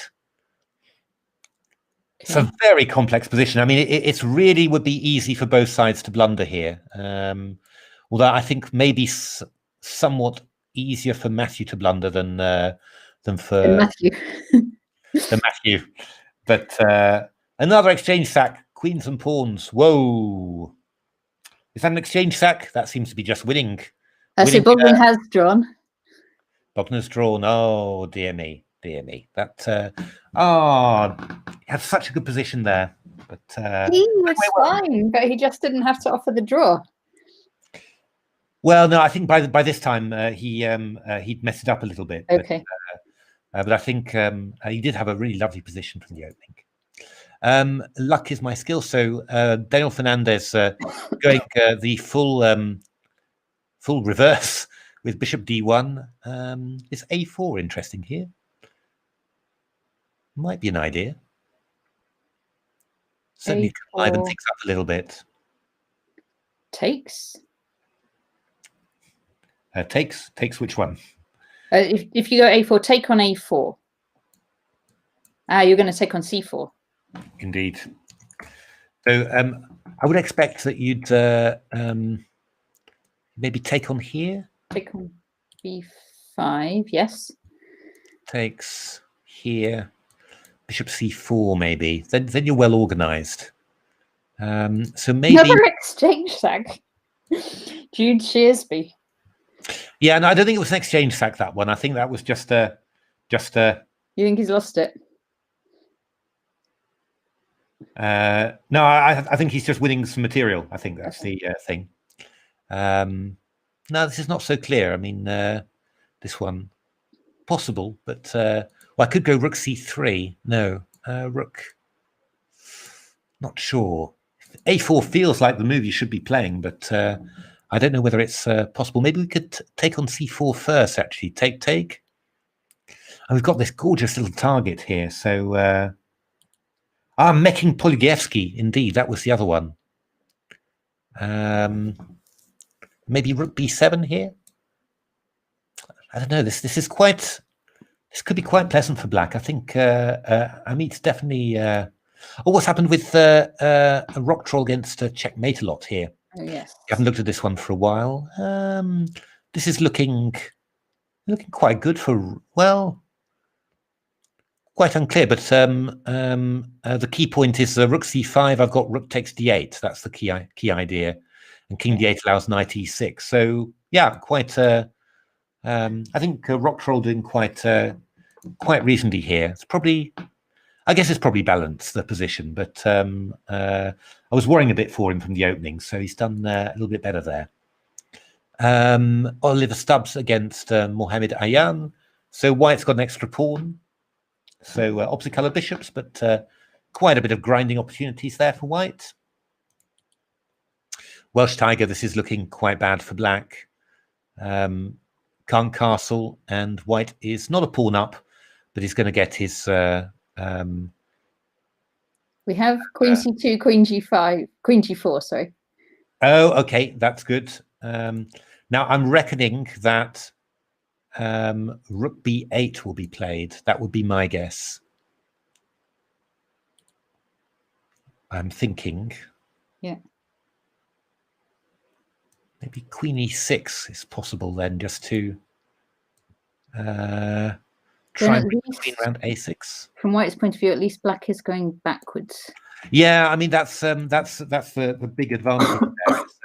I think rook b8. I mean, I'm vaguely thinking that a queen b8, queen g1, rook b1, queen g4 would be a natural draw by repetition, actually. But queen e6, you might just go something like queen a4, and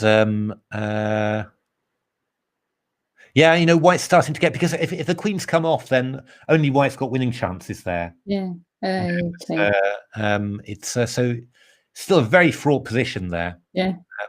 I would expect rook b8, but it'll be my natural inclination, but not sure.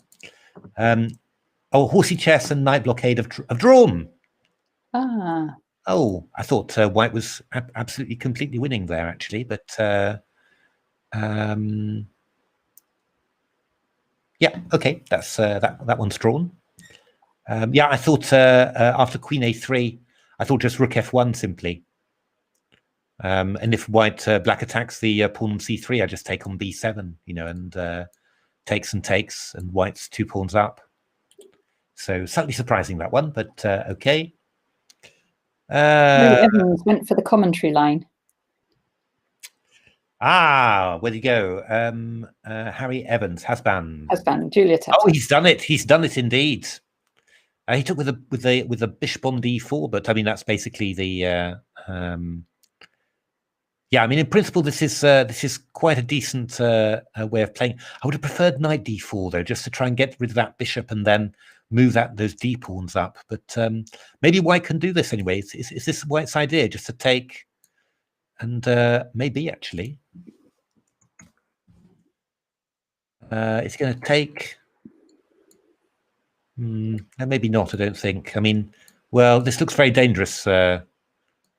I would actually win this piece back on here, but knight h2 looks like it could cause an accident there. So, yeah, I was actually thinking. I was thinking more of knight d4 in this position, because then you take on there, you get d4 to d5, and you keep this bishop on there. So just wondering what white's going to do now after knight fg6. Or are you just going to retreat your bishop somewhere? The only thing is that black's got this move f4, which is worrying me a little bit. So I don't want to be too slow with my attack there. Interesting, very interesting. Rock Troll has offered a draw. Rock Troll has offered a draw. Okay. I think he's probably Might be worse though, mightn't he, with those split? No, he's a pawn up though. He's a pawn up.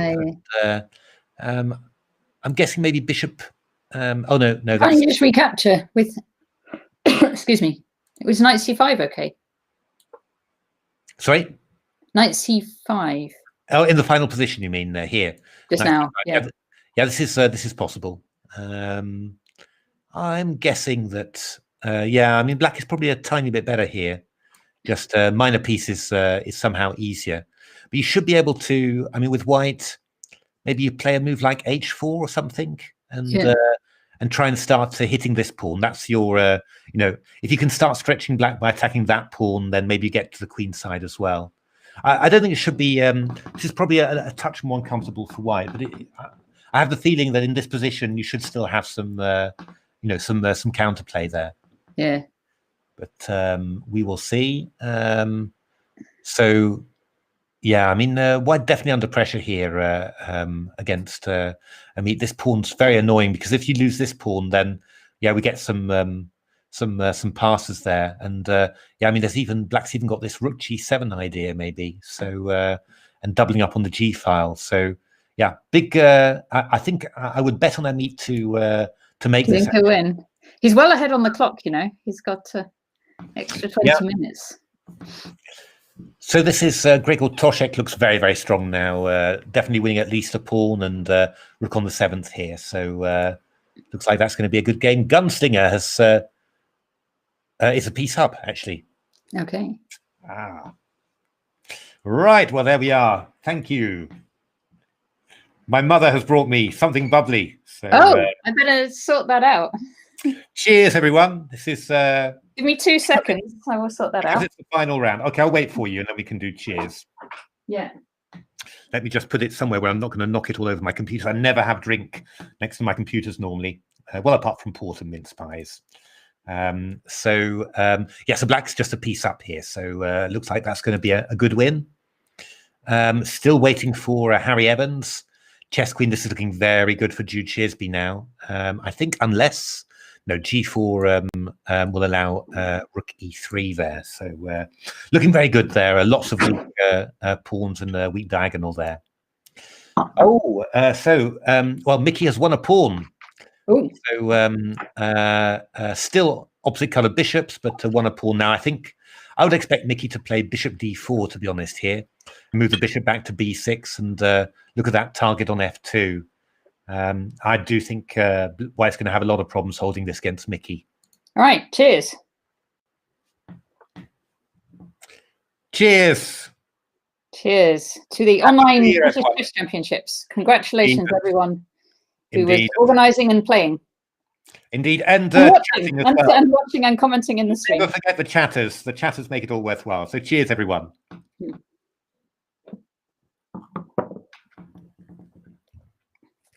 Pardon me, that's lovely. Cheers, Sean. Cheers, Sean.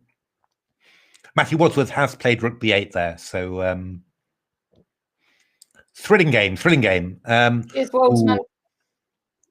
Thank you, Chris. Thanks, Chris. Thank you, Pesa. Oscar is in a bit of trouble here. He's lost his f pawn, and now cheers, Mark. Cheers. Now the h pawn is in danger. It's not going to be easy for black, but there's always checks and everything. But I think this is going downhill a little bit. We'll just take off B units who drew, and we'll just take off that one as well, just to and take off Horsey Chess who drew with a knight blockade there. What's the Matthew Turner thinking here? Yes, he's got to keep it. What about Queen E6? That's my guess. Yeah, Queen E6. I don't know if it's any good. We said Queen A4 against that. And he's gone more active, of course. Queen G1, he's gone. We're going to get a draw by repetition. That's my guess. Queen G4, Rook B8. That's my guess for that one. And Mickey has indeed played the bishop to B6. You know what Mickey's going to do. So now he's going to move, probably move his king up here, and I think would be his next move. And maybe is he maybe going to go for G5 actually, just to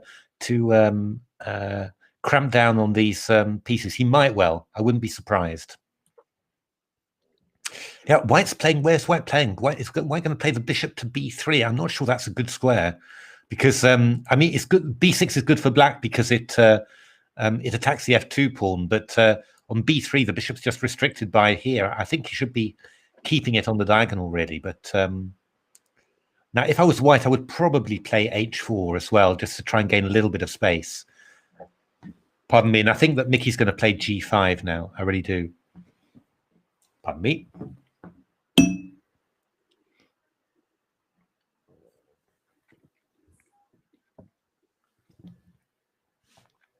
And then H5 is going to come in, and we're just going to try and get at these pawns. Now, of course, what they always say is that wait a minute, actually, isn't Rook D2? Oh yeah, Rook D2. White will just take and go Rook C2, so we shouldn't do that yet. I mean, they always say that it's the principle of two weaknesses. You need two weaknesses to win a position. I mean, the pawn advantage is one, and but has Black got another weakness for White? Not really. I mean, F2 is weak, but it's defendable. So I think that I'm not sure the checkmate a lot did draw. Did they really? Okay, yes, that's fair enough. Well done, both. Good tournament for both of you there. So excellent, well done. Ameet Ghasi is. Ooh, this looks horrible. This looks horrible for White, really. White. I mean, Rook G1's coming in. I can't believe. I can't believe White's going to hold this long run. He's going to lose a pawn somewhere, because I mean A2 is under pressure as well. So yeah, this is looking extremely good for Ameet. Very impressive play, actually. Yeah, and he's really going for it. He's definitely going for the win, isn't he? Tristan, he was probably afraid of your refined Karpovian endgame technique. That was probably it. So well played, both of you. Well played. Just great tournaments and lots of entertainment for us. So we've Simplify really went ahead, Mickey. Wolves DB is advising to Mickey. Well, yeah, I don't think Mickey's going to be exchanging off two pairs of rooks, maybe one.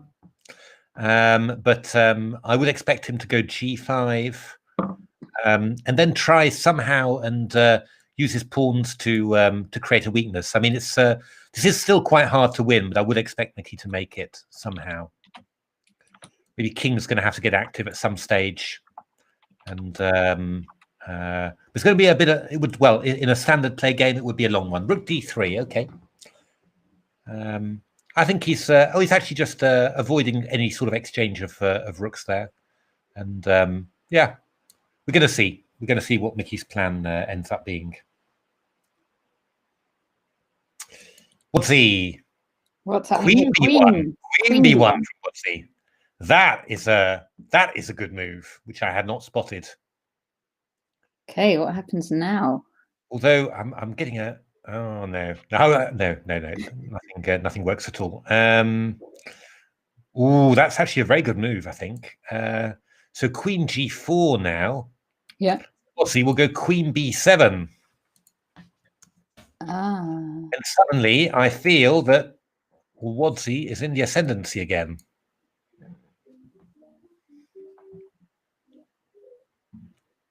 Because it's threatening to take on D5. Yes. Oh, Queen B1. What a move. That was an excellent move. I hadn't spotted that one at all. Oh, I guess Black would not want to take because the endgame the pawns are so weak. Endgames are awful. And I mean, this is a very compact pawn structure. So, it's... and you can't take on F2 because if the queen takes on G6, that's basically checkmate.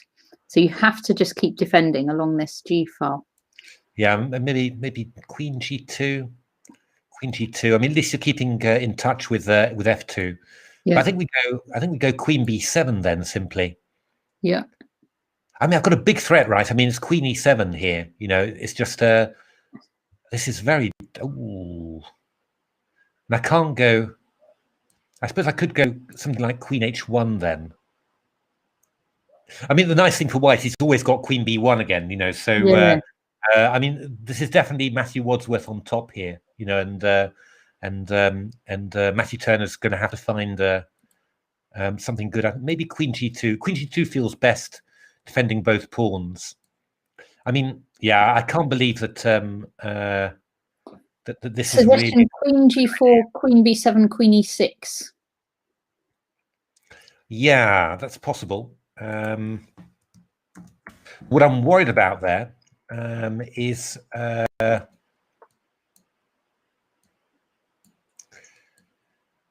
so I'm worried that we're gonna be able to force the exchange of queens off somehow. I was thinking Queen C8, but maybe Queen D6 is awkward because of Queen A3. Yeah. But oh, actually, couldn't I even go Rook D8 here? Actually, Rook D8, threatening Queen D5. Yeah. I mean, So you we go have to go Knight back. D6. I'll go Queen D7, and I think I'm gonna get you simply. Oh, you could go Knight E4, I suppose. Yeah. King takes. I mean, I'm going to get the queens exchanged. I mean, maybe you hold this, but it's ooh. Oh, you want Queen G4? E4, attacking the bishop. Oh, you're right. You are absolutely right, Walsman. That is going to be a very unpleasant move. Oh gosh! And does that work against Queen G2 as well? It probably does. I have a feeling you could be right. Actually, Queen G2, just Queen B4. It works even better, actually. Yeah. Oh, okay. So Matthew's in trouble. Matthew's in trouble. Is he going to have to? I mean, you could exchange off and go Knight D6. You keep the rook out of B5.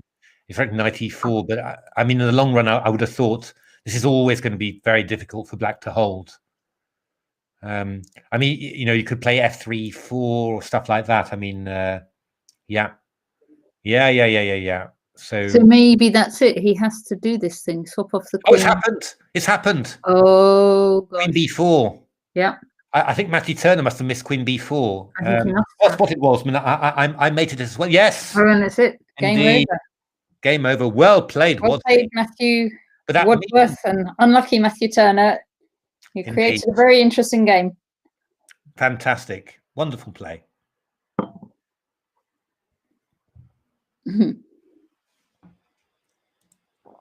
Gunslinger 222. Black has also won. That was looking very good for a long time. So we've still got this crucial game. Ameet has now picked up the pawn on A3. Yeah, and I don't think that White can't take on D4 here. So this is really impressive play. It's not flashy or anything, but it's you know, it's playing extremely strong moves. This is going to be difficult for White at the very least.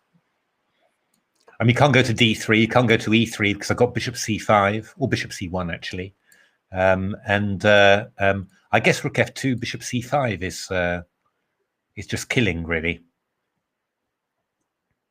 It certainly looks like it ought to be.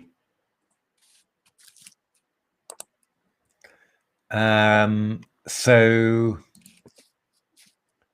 Okay, so that's looking very good. Unagi, yeah, this is pleasant for White. Just got to create some weaknesses, get those pawns moving forwards, and give some space to the rook. Then, yeah, I mean, then there's definite chances for White to make something of this, I think. Well, oh God, Thomas Wills has done an amazing job here of getting to this position. Look at that. It looks so lost, and this should actually be drawn now. So amazing! Wow, what's happening here? Bishop F5. Oh, this is looking incredibly good now. Just Queen E7, and White's. Oh no, wait a minute. White's a rook. I've miscounted the pieces. White's. Where are we? White's actually a rook and a piece down here. Oh, a piece down. A rook and a Oh, piece. no, and a rook. Oh, gosh. Yes. Oh dear, so this is not going well at all. So it looks like Julia Volovic has survived that flurry of activity from Harry Evans and is going to come away with a win. And that's a very good tournament for Julia. Yes. Yeah, because yeah, no, I think that's all. That is all Going very on good. her. So What about Diamond she Knot? Have we looked at Diamond Knot yet? and no, he's no longer playing. Oh yes, yes, he is. He's slightly worse. He is, Against, he's slightly worse. We saw that against Oliver Stubbs. So yeah, just a bit of an annoying one to defend there. Yeah, could well make it, but yeah, White should be able to torture Black for a very long time there. A little bit similar to this one, really. So Mickey did go G5, did go H5, and now G4. G4 from White. So I reckon Mickey's going to go H4 now and fix that pawn on H3. I would reckon that would be his approach. And then at some stage, I think this king is going to start marching. I mean, I think if you in general, if you're going to say what is the plan going to be, we play H4. So we got this one fixed down there. We're going to play our king round here. We're probably going to move the pawn up to A3, and at some stage we're going to threaten to sacrifice the exchange on B3 and win. I think. I'm pretty sure that that Black can just win this like this. It's looking very good for White. A lot of opposite coloured bishop positions today, aren't there? So yeah, just a lot of exchange sacks. Rook takes d4 from Daniel. My goodness, he's daring this. But this must be winning. This must just be winning now for White. For Black. For Black, rather. What's his aim? Is he going to go Rook d2 here? Check, check. It doesn't work though. I mean, I just go check here. This is just winning, right? I mean, what's he aiming for? If Rook d7, I just go Rook check and Rook check. Yeah. And if you go Rook d2, I do it quite cleverly. I go check and I play this Rook here. And you must be doing exchange sack, Matthew. I go Bishop b4, and if you go King e2, I go Rook d8. So this is just winning for Ameet now. Yeah, completely won. So wow. So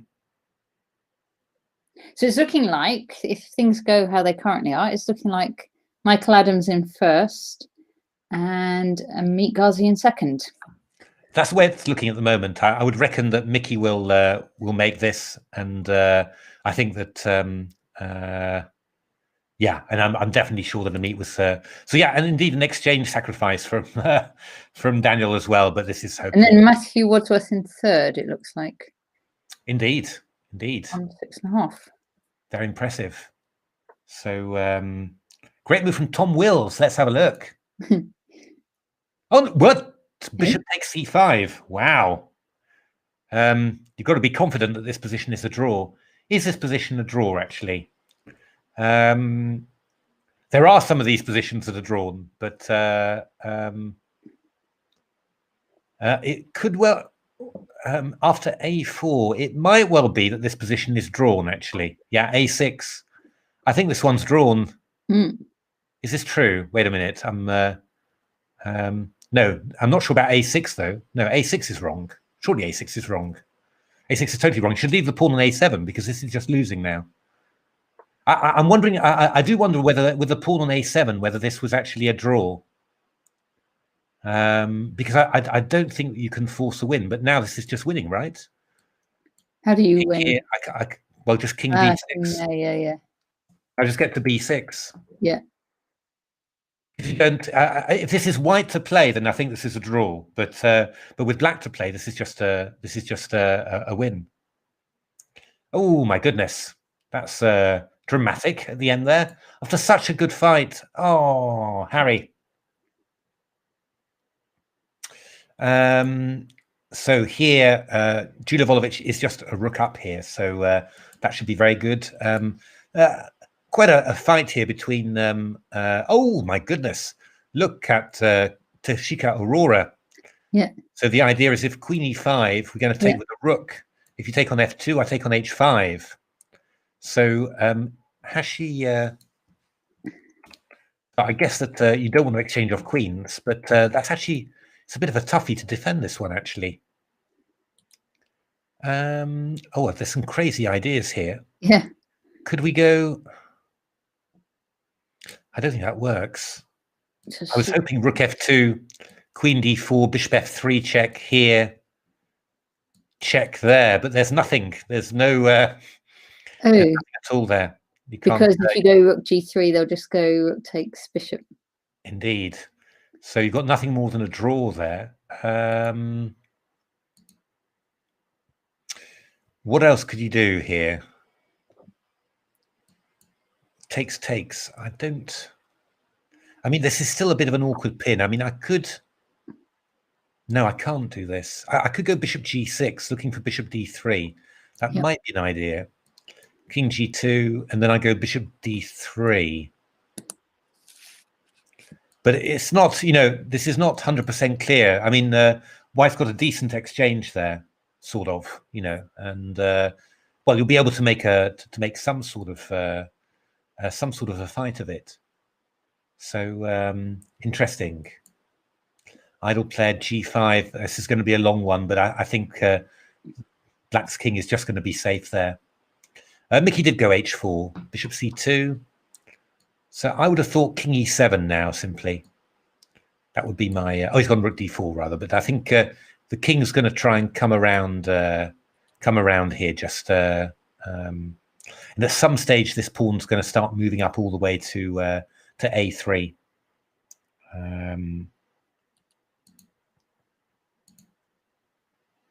Rook F2 has been played. I think we're heading for a brilliant draw now. Queen D4 and then bishop F3. I think this is. I think Jude Shearsby has decided to take the draw, take the brilliance, and finish the tournament. He is quite short of time, it must be said. So.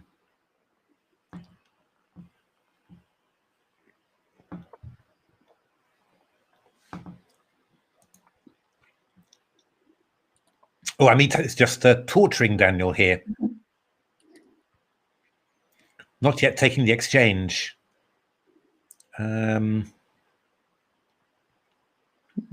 it's time to. I mean, we can just. Oh yeah, but I think he's gonna do it this way, isn't he? He's gonna go check probably. Yeah. Is he? Well, certainly, if King E1, then I can take on D2 and then pin you again and make sure that you've got no rook left, so this is soon going to be a win for oh, let's have a look. So some pawns have been exchanged here. Rook B5. This rook's a bit awkward, but Black's looking to play A5. Black's making a decent job of this, getting some pawns off the board. Indeed, Welsh Tiger Gregor Toshek wins. Hard luck, Harry Wills. That was such a good defense there. Oh no! Look at this. Oh, what's happening here? Julia Volovic has lost a rook back. Oh. Oh my goodness, she must How have did that panicked. happen? She must have panicked here, look. Oh, the queen, and now she's a pawn down in a worse ending. No. Oh, good Lord. Oh, that's so harsh. That's so harsh. After... Oh, dear me. Oh. No, nothing against Harry Evans, of course. It's just oh, you see those sort of things and you think, oh my goodness, a rook up and a beautiful tournament performance, and it all turns around. So I think Julia was flustered a bit short of time there. So yeah, Jude Shearsby, this is going to be a draw here, ending in beauty with a lovely perpetual check. Oh, good Lord, that was not good. No rook E2. White keeping it together somehow. So I guess rook D6 from Mickey, rook D5, fair enough. So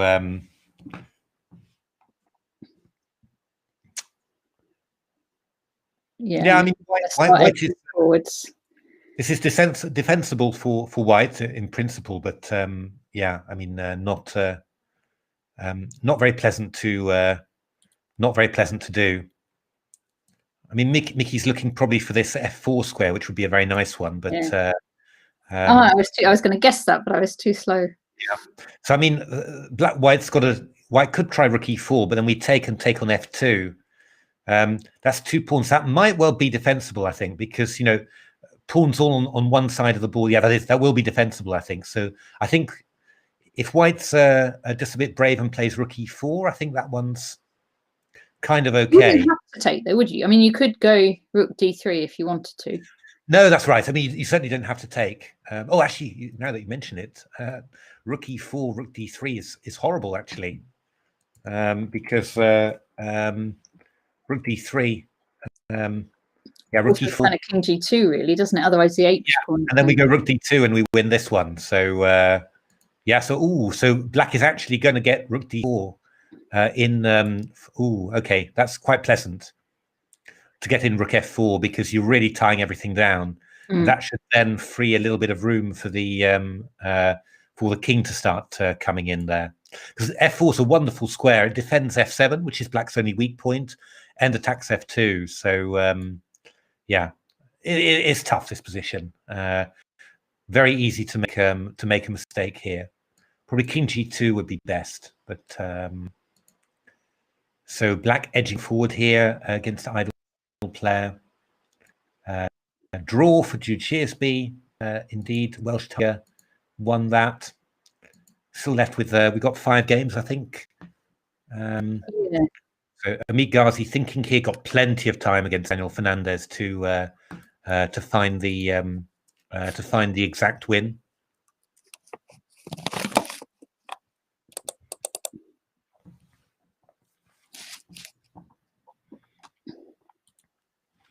So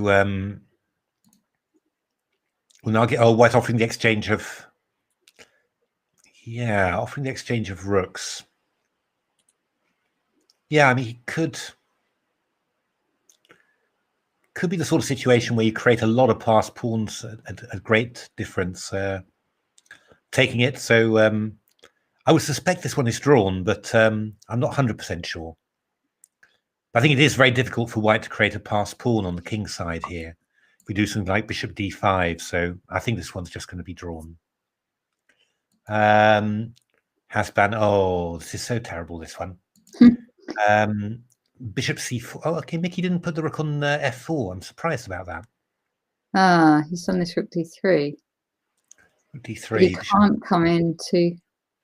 Yeah, maybe we'll go back. I think we'll go back to rook d4. There is no. There is. Yeah. Not I mean, at least the king's now gone that way. Indeed, indeed. So Ameet Ghasi takes on d4, takes the exchange. He's the exchange, and he said, and the pawn up as well. My goodness, that is very looks very strong. That bishop on d1 is appalling. I mean, you might just play h5 actually here and just start. Just queen it. Glory, actually, I would not. I would not say that was. That looks pretty good. Might be handy. You could also just go rook g2 and force the king to the background. No, h5 from Ameet. That's very simple. So he's going to win this, I think. I would have thought so. I'd be astounded if he didn't, and that would crown a very fine tournament performance. Just across several disciplines, right? Indeed, yeah. I mean, apart from a loss against Mickey, he's been very, very convincing in all the games he's won, really. So, and a tough draw with Matthew Wadsworth, of course, and yeah, h4, I think. Rook h8, h3 looks very good to me. I mean, those rooks are huge. I mean, we're just going to go rook g2, and then we've got h2, h1. It's quick, isn't it? Now that h1 started moving, it's really, really fast. c5, but that's not really going to work. Actually, we're just winning the bishop now because the rook on g2 is protected. So king f3, we go rook g2. Yeah. And White resigns. Well played, Ameet. Hard luck, Daniel. But yeah, I think Ameet a worthy winner there. Very impressive technical performance there. Yeah, I mean, it's going to be very hard here for white to create a pass pawn on the king side. So I think that that black should be able to hold this one.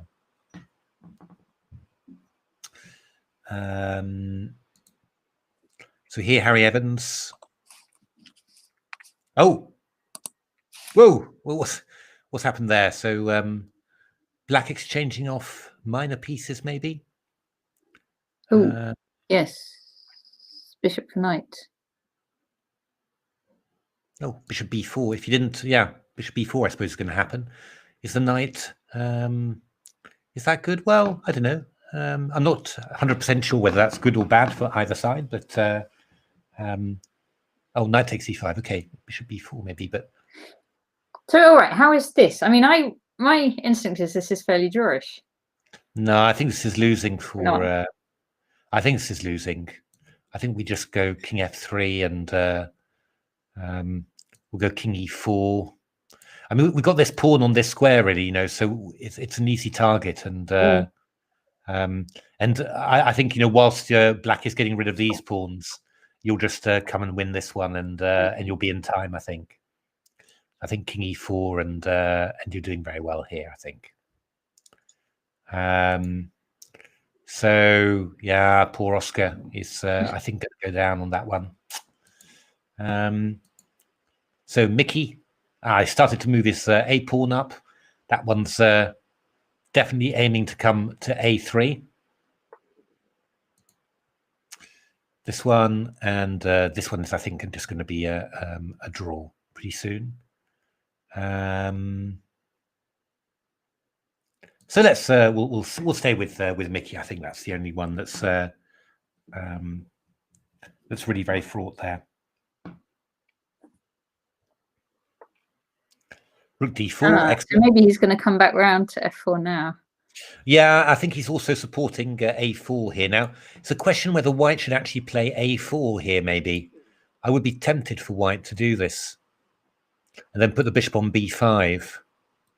Because I'm a little bit worried about allowing the pawn on here. Yeah, a4. Okay, that's a good reaction, I think, from black. From white, rather. And I think that's going to make it tougher to break through.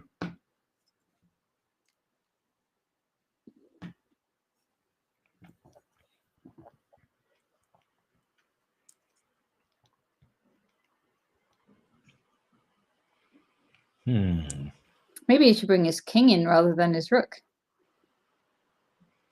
He definitely wants to bring his king in. I mean, that's definitely true. You can't do it straight away because you probably get some kind of bishop e6 or something horrible. But yeah, that move a4 was just in time and a little bit annoying.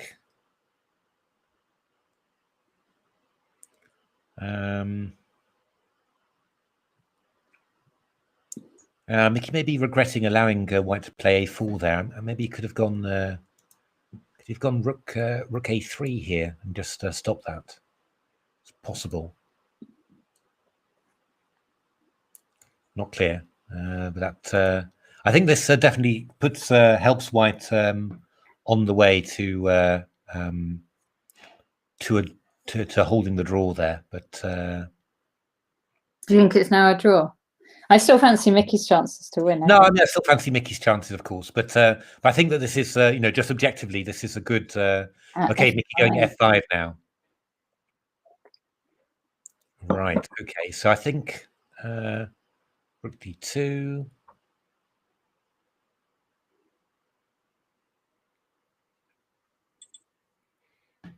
Someone's offered a draw somewhere. I heard the noise. Ah, diamond oughts drawn with Union. Okay. What's their proper names? So let's do the proper names. So that's Oliver Stubbs against Mohammed Ayan Ismail is a draw. Fantastic. Idle player. Yeah, black's getting ready now. Bishop d4. So what is white going to do here? Are you going to play f3? That's pretty solid, I think. 3, are you? Oh, because the rook doesn't have squares then. Or g takes f5. Yeah, I mean, there was things to be said for both of them. That's so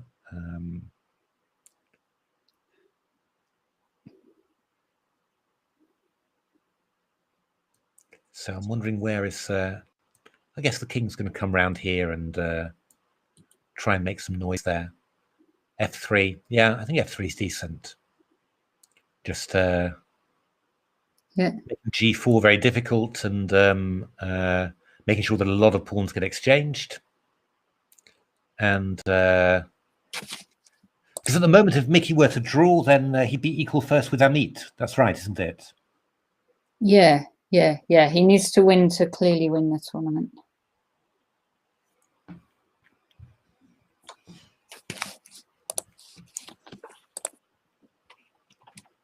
King F6. Okay.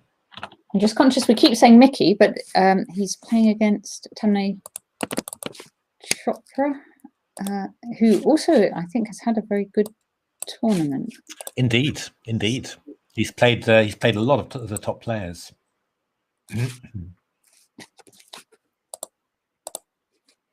So how is Mickey going to make something of this? Not easy. Bishop e5, rook. I think the most. I mean, one idea would be to try and get the rook round to g1.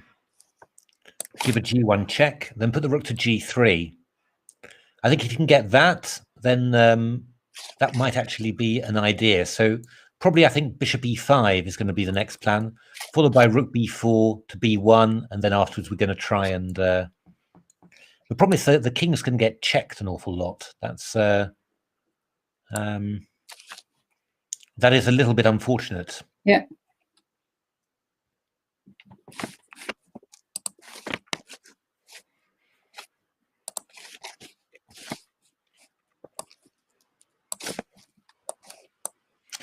Yeah, I don't know. I mean, maybe bishop e5 here.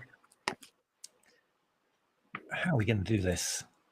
It's all right. Tamne Chopra from India, standard play, 2273, birth year 2004. So another young player doing very, very well. Indeed. Could go rook a6. We could go rook g6. These are also possibilities just to try and attack this inside structure. But okay, I mean, in some ways, you know, in some ways you fear the rook getting active. In other ways, you sort of think, well, if the rook goes active, then that's maybe going to give me chances to, you know, to sort of make something happen. So I think actually that Mickey is really looking to get his king onto f4. I think that's what he really wants to do.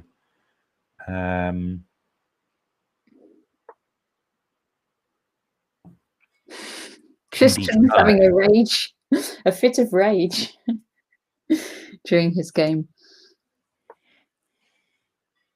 Well, that's what we expect from a rock troll. That's absolutely true. Absolutely in character.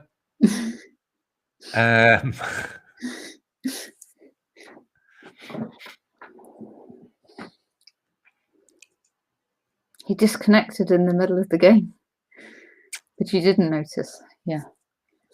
I'm sort of G4 for Mickey. It's happening. Ooh, I didn't expect that one. That is a sign of a bit of desperation, to be honest, I think. That might make the draw more likely, mightn't it? Once those pawns go. Absolutely, yeah, no, absolutely. I'm surprised Mickey did this, but obviously he saw problems in other ways. Enough. Yeah, but this is no. Yeah, this should not be tricky at all for black to hold. I don't think for white to hold rather. Always. Right. So okay. So say the black has the plan of bringing this king in to e4 and e3. Let's say. I mean, I'm just maybe I go rook d1 or something, and I'm just going to check you all the time. You know, it's. I'm surprised. I thought maybe Mickey would try a bit longer, because I think I was thinking I can that, block your checks with my bishop. yeah, but I can give you checks as well with my bishop. You never managed to get in there. You never managed to get right in there, and I can't chase you away. I mean, it doesn't happen somehow.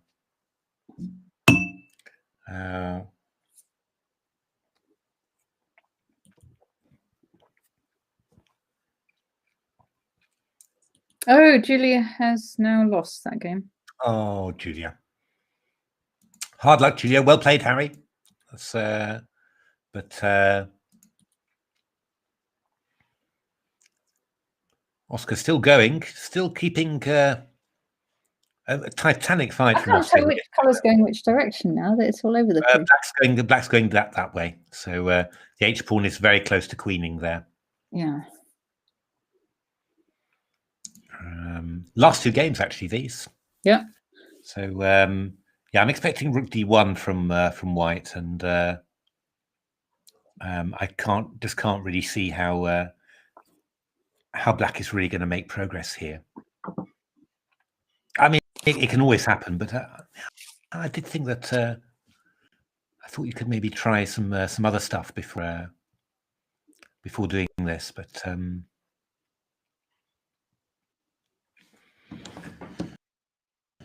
Rook G2. Rook G2, okay. Could possibly be very good. Actually, Black's going for Rook G4, which is fairly cheap. Is that a clear draw then? Well, no, I mean Bishop F6. We can hold the pawn. Yeah. What's he going to do? Rook 4. Okay. Rook F3 check. Yeah. Then we'll go King G2. Yeah. Strange, slightly strange defensive structure. I would have. This rook feels a little bit strange on G4, but okay. Yeah. I mean, there's Maybe loads of ways. A3, so. yeah. A3 or maybe C3. C3, yeah. It feels better just to stop Bishop C4. Oh, yeah. Okay, well we've got. I'm not sure about this defensive plan actually, because we've got H3 coming in now. Okay. Yes, and there isn't checks anymore. No. Maybe he has to reroute the rook again to G8. Okay, but then I'm going to go a little bit worried actually. H3? G8, H3 simply. Yeah.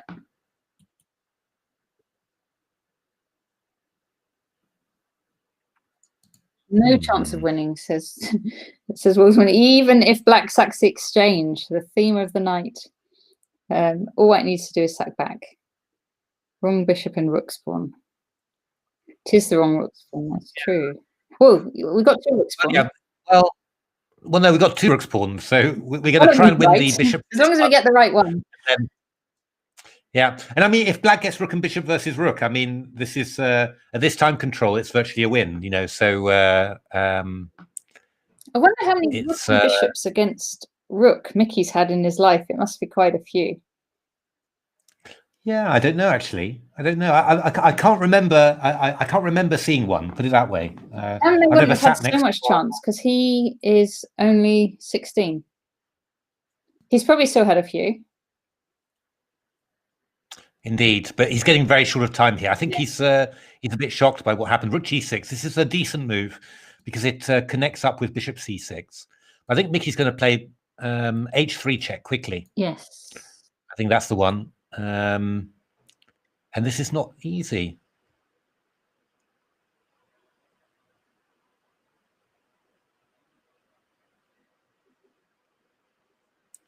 Rook C3 was a very nice move, keeping control of C6. But I think H3 simply. I don't really see another tempting possibility for Black. I would have thought Mickey would have done that immediately. Bishop E5. Is that similar? Well, Bishop E5. There's Rook H6, which annoys me slightly because Rook G3. Yeah, but then I go b5, I go rook h6. Rook g3, I go king, maybe f1. And then I can push my pawn if I want to. Yeah, but I can go bishop d7 then, is what I'm worried about. I mean, that might be it might not be correct, but I'm worried that I'm going to lose this guy. Then I can go h2. Okay, Maybe. I'll take it. Maybe. I'm looking No, at I the think position. rook g7, I'll go rook d2 check. Thanks, I don't Alex. think you can make... Good tournament. Oh, sorry, things have happened. King h1. Oh. My goodness me. Is that legal? Bishop d4. I know, okay. Bishop... King h1. That's a hell of a... Okay, I guess bishop e5.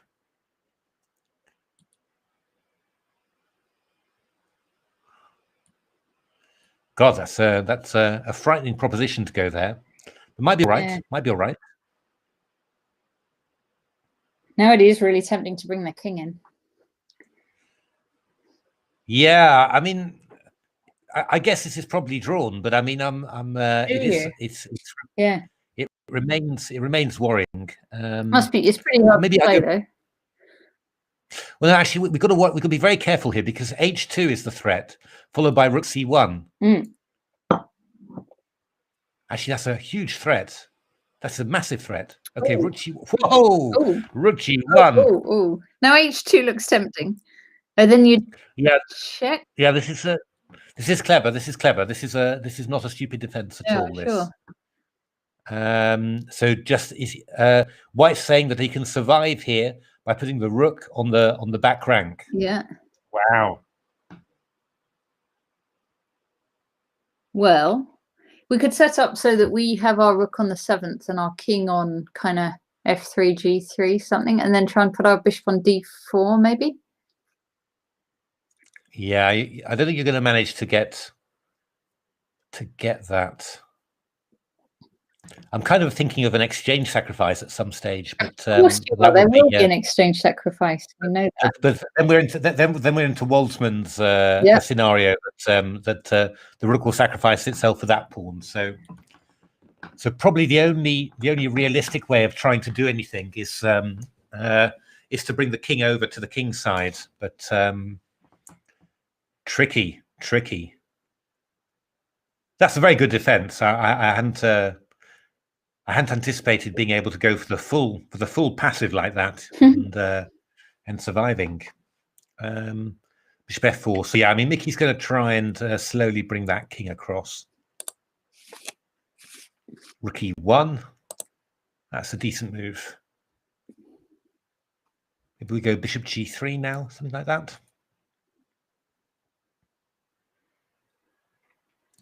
Then we bring the king over to e5.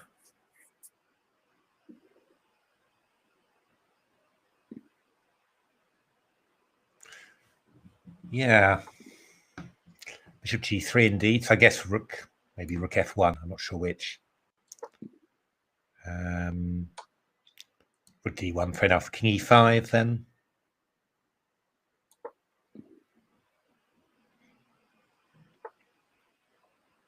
King e4, okay.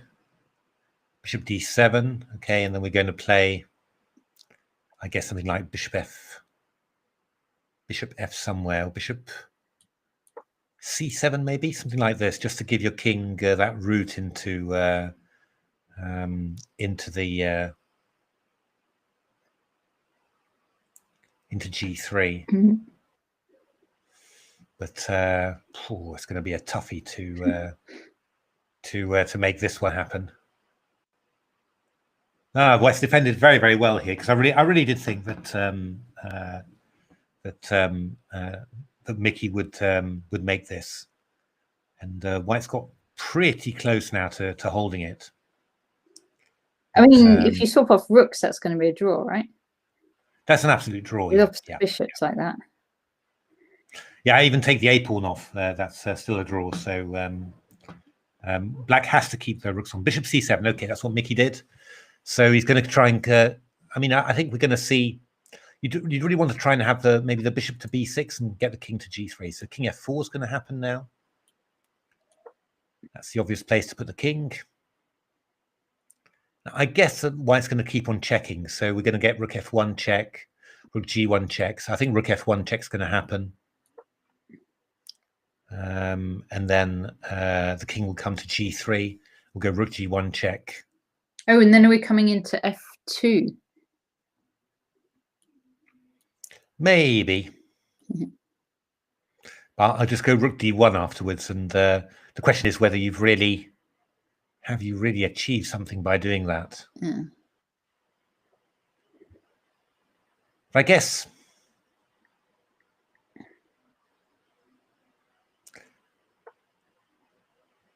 okay, just waiting there. So I guess if king g3, probably white will play bishop f5 here, looking for rook d3.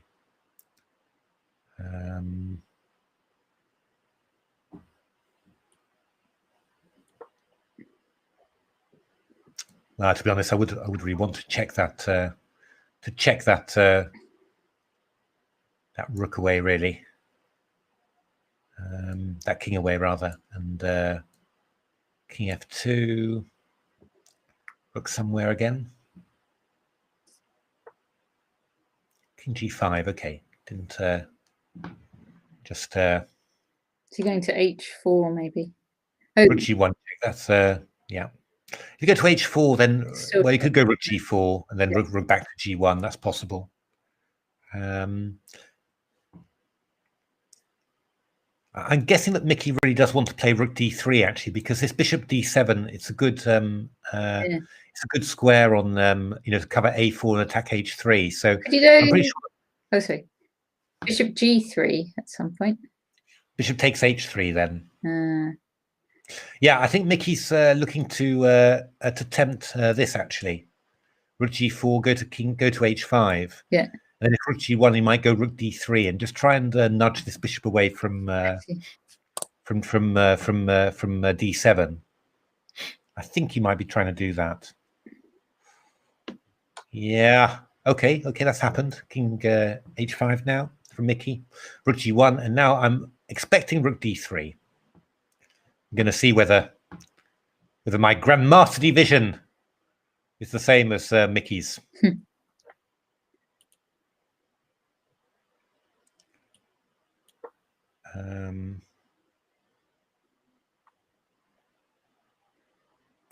I mean, another idea is also to go. I could go rook c2, threatening rook h2 mate, but rook c2, that's what he's done. So hoping for this little trick. Whack. But whoops. Sorry. Rook d1, that was fairly obvious. So king h4, we'll get rook d4 check. So I suppose actually, could this maybe be Mickey's idea? Maybe. h4. If rook d4 check, I go king g3, rook d3, king f2. I've got a threat of rook c1 mate. Oh. But this, you can of course deal with it with rook d1. Yeah. Rook c3. I don't know whether that's helped at all. No, he's played bishop f4. Very decent move, just getting the bishop a little bit in the way of various checks, so so what is white going to do here? Rook f1 maybe? You can't check on d5. No, you go to h4 then, and you just can't leave the back rank. That's too rook d5, I go king h4, and then rook c1, so you can't do that. So rook f1, I would suggest king g5 maybe. That looks like a sensible move. Oh, wait a minute. No, that's a little bit. Got to be a little bit careful because that h3 is hanging, of course. Careful, because rook g1. If I went bishop d6, okay, yeah, he's just brought the bishop back. Yeah, or if he takes his rook h2 always. There's still rook h2, yeah. But okay, I guess White's going to go something like rook d1. Just wait and see what happens. And see what Mickey's going to come up with.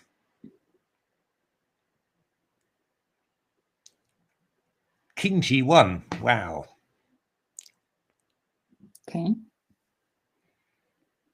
It's decent. It's pardon me. It's it always feels unnatural to give a check on the dark squares, but probably no problem with it.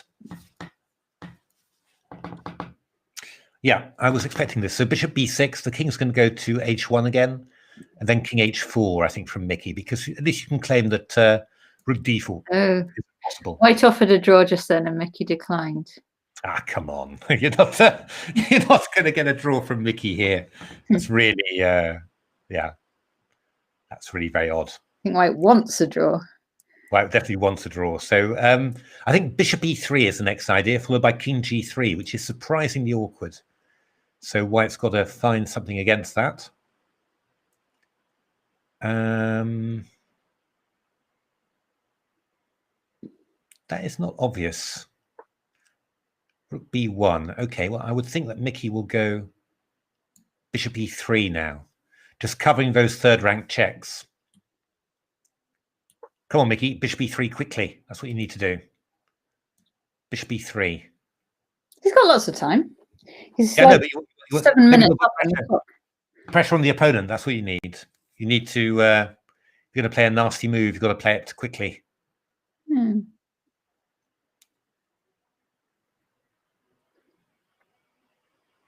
Another idea would be, yeah, there we are. Bishop e3. Excellent. So king g3, now a huge threat. So you need to find something against it. I think rook e1 maybe would be the best here. Yeah, that's played.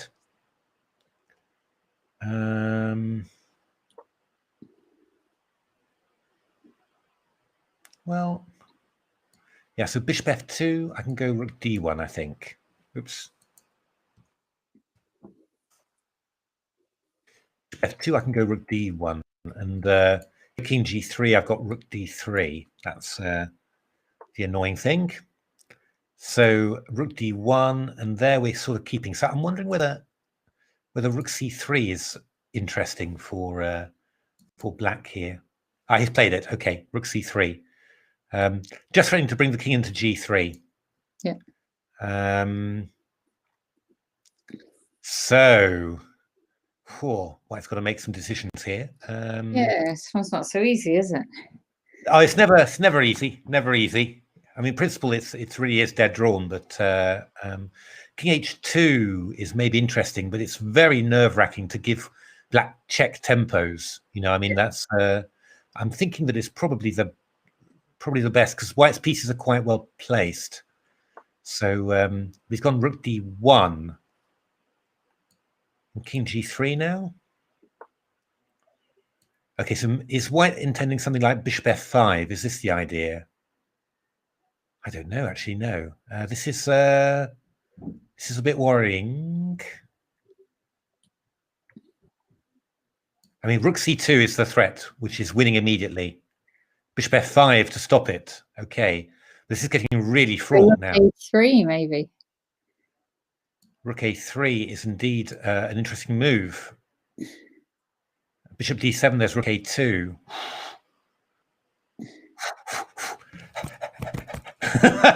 Oh, dear me. Rook a3 looks very strong here. I mean, rook c4 is also not silly. I mean, it's the same idea. Yeah. I suppose... now, I mean, what sort of defense could White have here, actually? Rook d3, maybe. Oh, no, because then you just checkmate. Rook a1, yeah, rook a1. So rook a3 has been played. And I don't actually know what defense White has got here. Well, I suppose White had better try and defend that pawn. So maybe bishop c2. Well, yeah, bishop c2. We go rook a2. I mean, oh no, that's no rook good. a2. We got rook h2 mate. I mean, that's the problem. So rook e1 is, I think, the only defense. Okay. Oh, we could even consider rook a4. Could we even consider rook a4? Probably not. No, it's probably just. Takes Well, I mean, it was a rook e3, king f4, you know, and the rook takes h3, king takes f5. It's probably not. I mean, it's nothing. You know, probably should carry on. But you top up the rooks, though, couldn't you?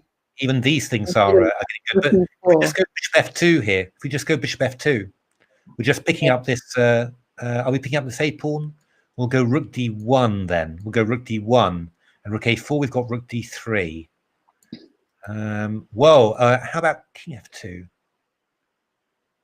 Not clear. Wow, this is so close.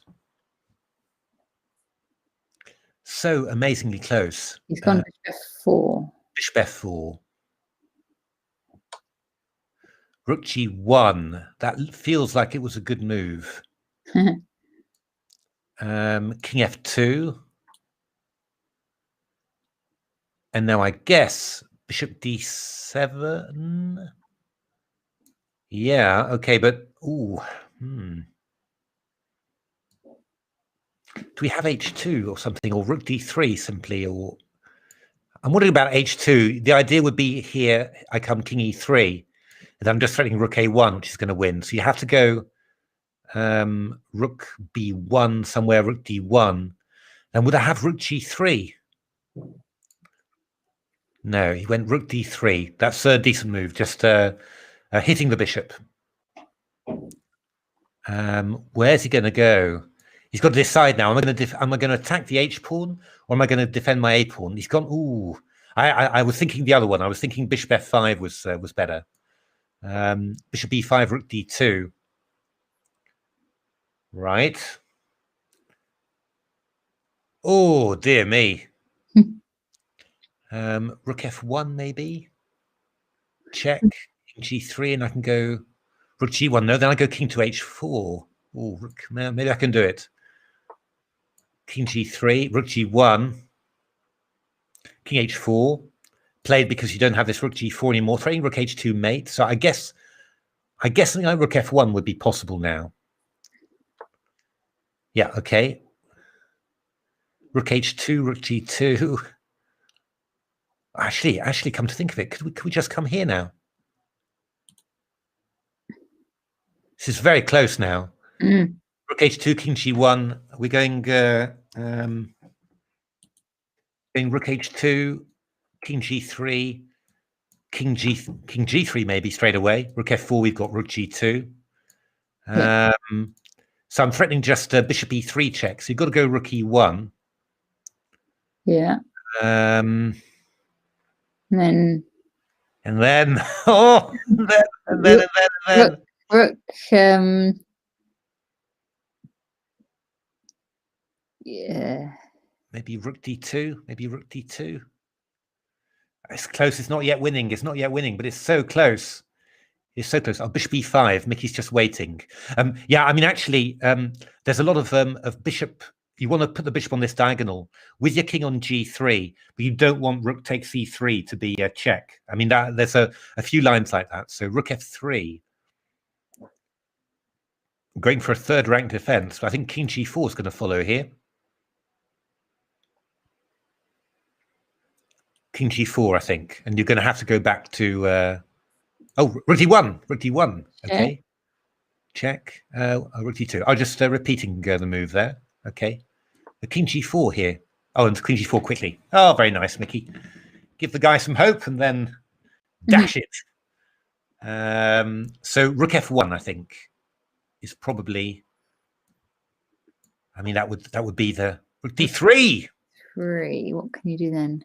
Oh, rook d3. That feels risky. Yeah. I think we give a check. I'm positive. Giving a check. Oh, there's bishop d7. Okay. That's what he's going for. Oh, bishop d7 check is coming in. That's his whole idea.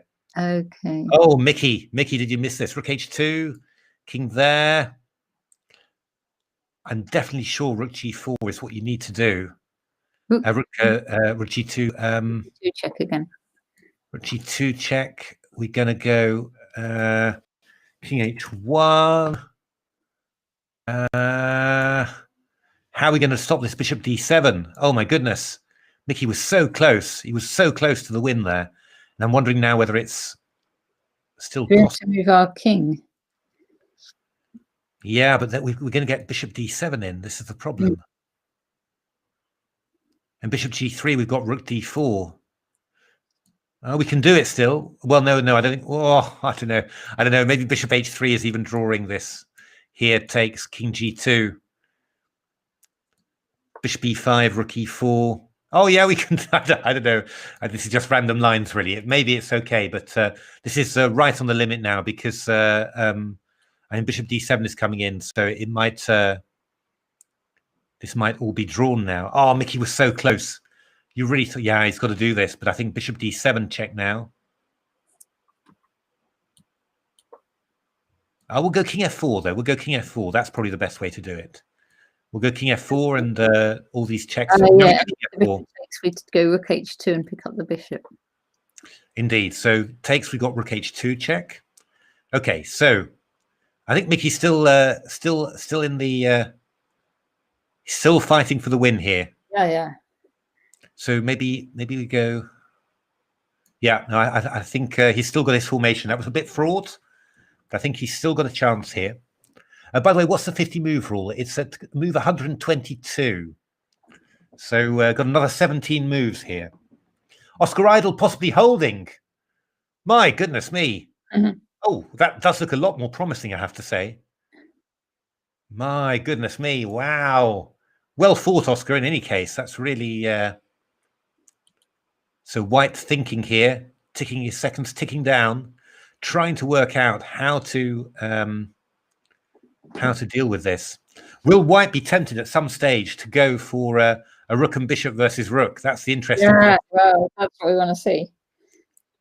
No, I don't think it's possible yet, but I was looking at bishop h3 stuff and all that, but I mean, in principle, it should be more difficult than holding this, but Mickey's being very creative to, as you'd expect, of course, to do this. Okay, so rook a2. So we've sort of gone around the houses here a little bit. I mean, what we do want, we want our king on g3, we want our bishop on the other diagonal. So and Mickey's only got another 15 moves before it's 50 moves. So so he's got to move the h pawn, hasn't he? He's got, yeah, but yeah, I mean, it's really, this is tough, this one. It's really going to the wire, this one. Rook d1 from White. Okay, now I think you started up again. Somehow you go, you've got to start a little. How could you do this? Well done, Oscar. Bishop e5. Oscar drew. Well done, Oscar. Amazing. Rook g1 check is going to come in. We're going to do our king h4. The good thing about this playing on the online is you don't have to remember which positions are threefold repetitions. You know, it's it'll let you know for you. So I think king h4 will be played. Though, don't you? Because you don't want to stumble into it by mistake. Exactly. Yeah. King h4 will be played. Because I think we had something very similar. Whether the rook was on a2, I don't know. Oh, hang on, isn't it mate in one now? I mean, I must be on the wrong position. Well, it's White to play. White to play. Okay, White better stop mate in one then. Rook d1. Yep, that's you heard it. You heard it here first, folks. So bishop f4. Yes, creeping forward. I guess that White will play. He played king g1 here last time, didn't he? I think so. I would expect him to do that again. Oh, but that would actually not work. There we'd have bishop e3, king h1, king g3. My goodness, that would actually lose. King g1 is actually losing. So I think that White should actually play probably rook f1, I imagine. Bishop b5. Bishop e3 now? Doesn't this look very dangerous all of a sudden? Bishop e3? I'm coming in with king g3. Is bishop e3 winning? Let's try. I've got, yeah, no, he's gone rook h2. Why, Mickey? Why? There'll be a reason. Why, Mickey? No. I don't understand. No. Wait a minute. I mean, maybe I'm probably crazy, but wasn't bishop e3 very strong here? I just going king g3. How do you stop that? Oh, rook e1 was what he was going to do again. Okay. So Mickey's gone rook c2. King h1, bishop b3. Oh, that's it. He was just playing around. Rook e1 now, I think, is important. Yeah, that's what white has done. 50 move. I very. Eight moves coming in. Oh, rook c3. We've had this before. But does white remember what he did last time in order to stop it? In principle, leaving the rook on e1 is quite decent, I think. So was it bishop d7? No. I think he played bishop d7 actually last time. Yeah. King h2. That was possible as well. So we could check. We could, and then we'll go back to h1 simply. I mean, you'd want the bishop on d4, really. The problem is, you dear me, Mickey's going to make this. I thought he might, but the problem is, you give a check, king there. If you have the bishop on d4, you could go king g3 simply and give mate. But king g3, of course, if rook takes c3 mate, check rather. So you're never quite in the ideal position there. Or could you go bishop d4 here? You could go bishop d4. Oh, because you can't go rook e4 because of rook e4. I go king g3. Okay, bishop b6. That's the same idea. Just bishop d4 for better somehow, but rook d1. So yeah, that's clever. King g3. You're going to go rook d3 check. Oh, wait a minute. Could we? No, that's not going to work. I was thinking king g3, rook d3, king f2, but we just go back to d1 again. Just hold that. Wow, you've got to say that White's done very well to defend all this. But is White in? Is Mickey claiming a Zugzwang here? Oh, right. Bishop d7. Maybe claiming a Zugzwang, but it's probably probably not going to be. King g3, rook d3 check is again very good. And there's only four, but I think it's. Mickey must know the situation on 50 move rule, I would have thought. Yeah, 4 or 5 moves on the log. Yeah, 4 or 5 moves will soon get you to that. So I mean, really, it's bishop b3, threatening king g3, rook e1 has got to be the move. Rook e1 has to be played, I think. I don't think anything else does it, but it's been played.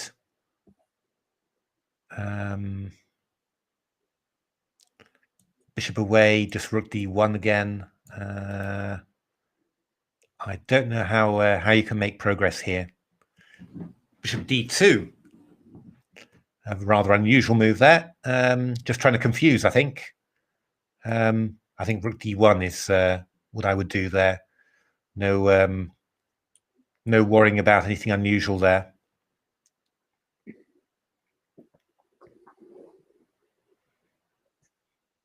Because I don't see 50 moves have passed. No, I don't think so. It was on move 72. So we move 122 is that Douglas?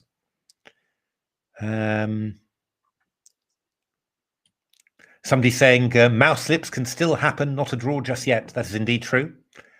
It's, I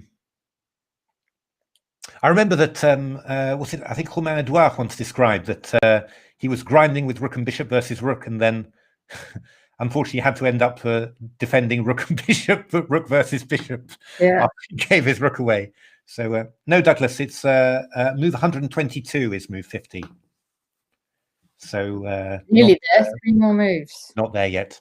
Rook b1. So he's going to have to flick in h2 if he wants to keep it going. Yeah, I probably would, but it's feeling a bit less. No, yes. Full move, Douglas. 72 h3. 72 h3.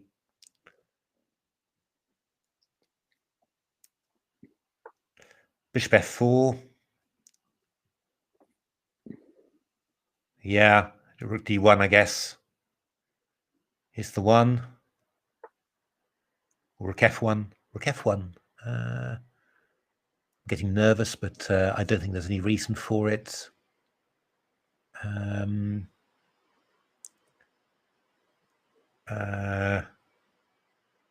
Yeah, if you're going to play h2, it's got to have to be on the next move. You got to play bishop g3 or something now. Yeah, bishop g3 and then go h2. That would be very, very cruel. And go for another 50 moves. It's what happens in computer chess. That's they always do that sort of stuff. Yeah, I mean, all credit to White. I mean, that's really that's been incredibly. Actually, you could go bishop e6 here. Oh no, rook a4, rook a4. Sorry, it would just be. Oh, this is clever. Rook b1, attacking the bishop, and now h2 will allow rook takes b8. This is very clever. I think he's forcing the draw here. Gosh. Yeah, Sure. there we are. 50-move rule. Yeah. Well played, Tanmay Chopra. Very respect. That's a very, very good win. I didn't think you managed to hold that. And well played, Oscar Idol as well for holding that position. That was incredible as well. I'm not the main guesser. My goodness me. That's so. What are the tournament results, Natasha? So we have 7.5 points for Michael Adams with his win that we just saw now. We have Ameet Ghasi on 7 with his win over Daniel Fernandez. And no. Michael's got 7, hasn't he? Because he drew. Sorry. Oh God, sorry, I'm completely wrong. So we've got Michael and Ameet. I'm just waiting for it to come through actually on chess results, but Michael and Ameet both on 7. That's right. So I guess there'll be a tie-break system. I can see what they had. Yeah, I can't see very well after round 8. But yeah, well, that'll come through in a moment. So they've both got 7. And Matthew Wadsworth has 6.5. Okay. Then I think Matthew Turner's the only one on 6, actually. I think, isn't he? Matthew Turner on 6. And then we've got a lot of people on 5.5. So we've got Harry Grieve, Bogdan Lalic, Peter Finn, Tristan Cox, Ayan Mohammed Ismail, and Tanmay Chopra. All of them are on 5.5. And also Mark as well, Mark Hebden as well on 5.5. Yes, indeed, and Mark Hebden as well. So quite a few players there. Yeah, so we'll just see. Oh, that should be up now. So round 9. Okay, so it's showing Michael Adams as first and Ameet Ghasi as first. They've listed Michael first. So I guess it's doesn't particularly say tie breaks there. How do they do it? I mean, assuming. I don't know whether they do a joint first. Yeah, I don't know. We'll have to find out on that. Michael is first, but they've got it looks like a joint first there. Indeed. So, well, in any case, I mean, congratulations to both players. Hard luck, Mickey, for just not quite managing to put that one away. Super played, Ameet, for that wonderful win against Daniel Fernandez, and really well played Matthew Wadsworth as well, and also Matthew Turner for that incredibly exciting game. 7 p.m. Sorry, Peter Finn is saying on the chat playoff is 7 p.m. Now I thought the playoff was the playoff for the rapid play. Rapid final playoff. A playoff open. Do they have a playoff then? Oh my goodness! So what happens then? Do you know the rules, Peter? Is it a quick play playoff, or what happens? They probably need a joint. No, that is probably true. It depends on the result against each other, says Wolves DB. So how was that? Oh, that's Mickey actually won that one, of course. Win that. So yeah, we can have a look. We should have used our time waiting for this game to look up the tie breaks. I'm just having a look at the player guide just to see whether there's something. Instructions in the Zoom call for a playoff. Don't know the time control, says Peter. Okay. Maybe there isn't a playoff. Does anybody know whether there's a playoff or whether there isn't? Tamnay. Bill says Tamnay Chopra is the son of one of his neighbours in Harrow. Okay. Okay. So he's actually living in England, but playing under the Indian flag.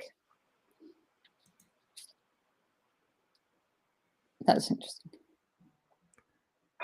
I'm just having a look to see whether I've got something on tie breaks here, but I'm not actually finding it. I'm going to drop an email also to the organisers just to see. Fantastic. They will tell me. Because obviously, if there's a playoff, then we want to cover it. Nigel, we have a playoff between Adams and Ghasi. Starts at 7:30. My goodness me! We have a Wow. half-hour break, and then the action continues. 7:30. Okay, 7:30. I'm going to just reply to him. Does he know the time control? But we might need to just dial off anyway.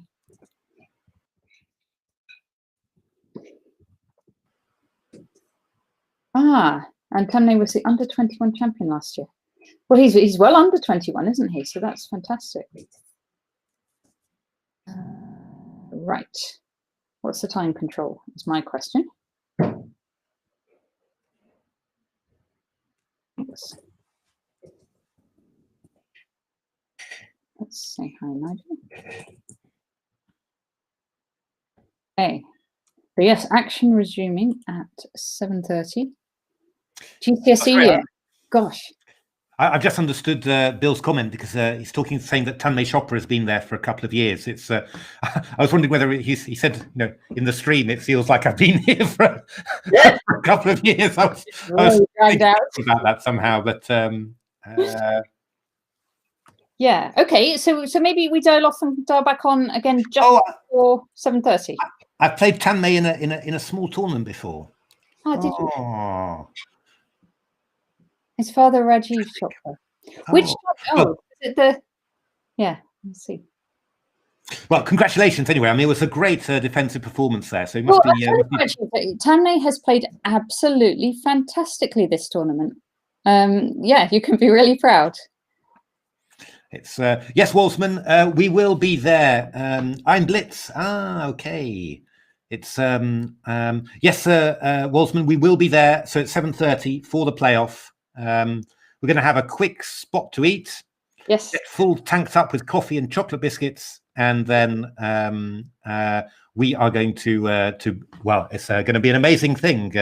Michael Adams against Ameet Ghasi. Excellent. See you in half an hour. See you in half an hour.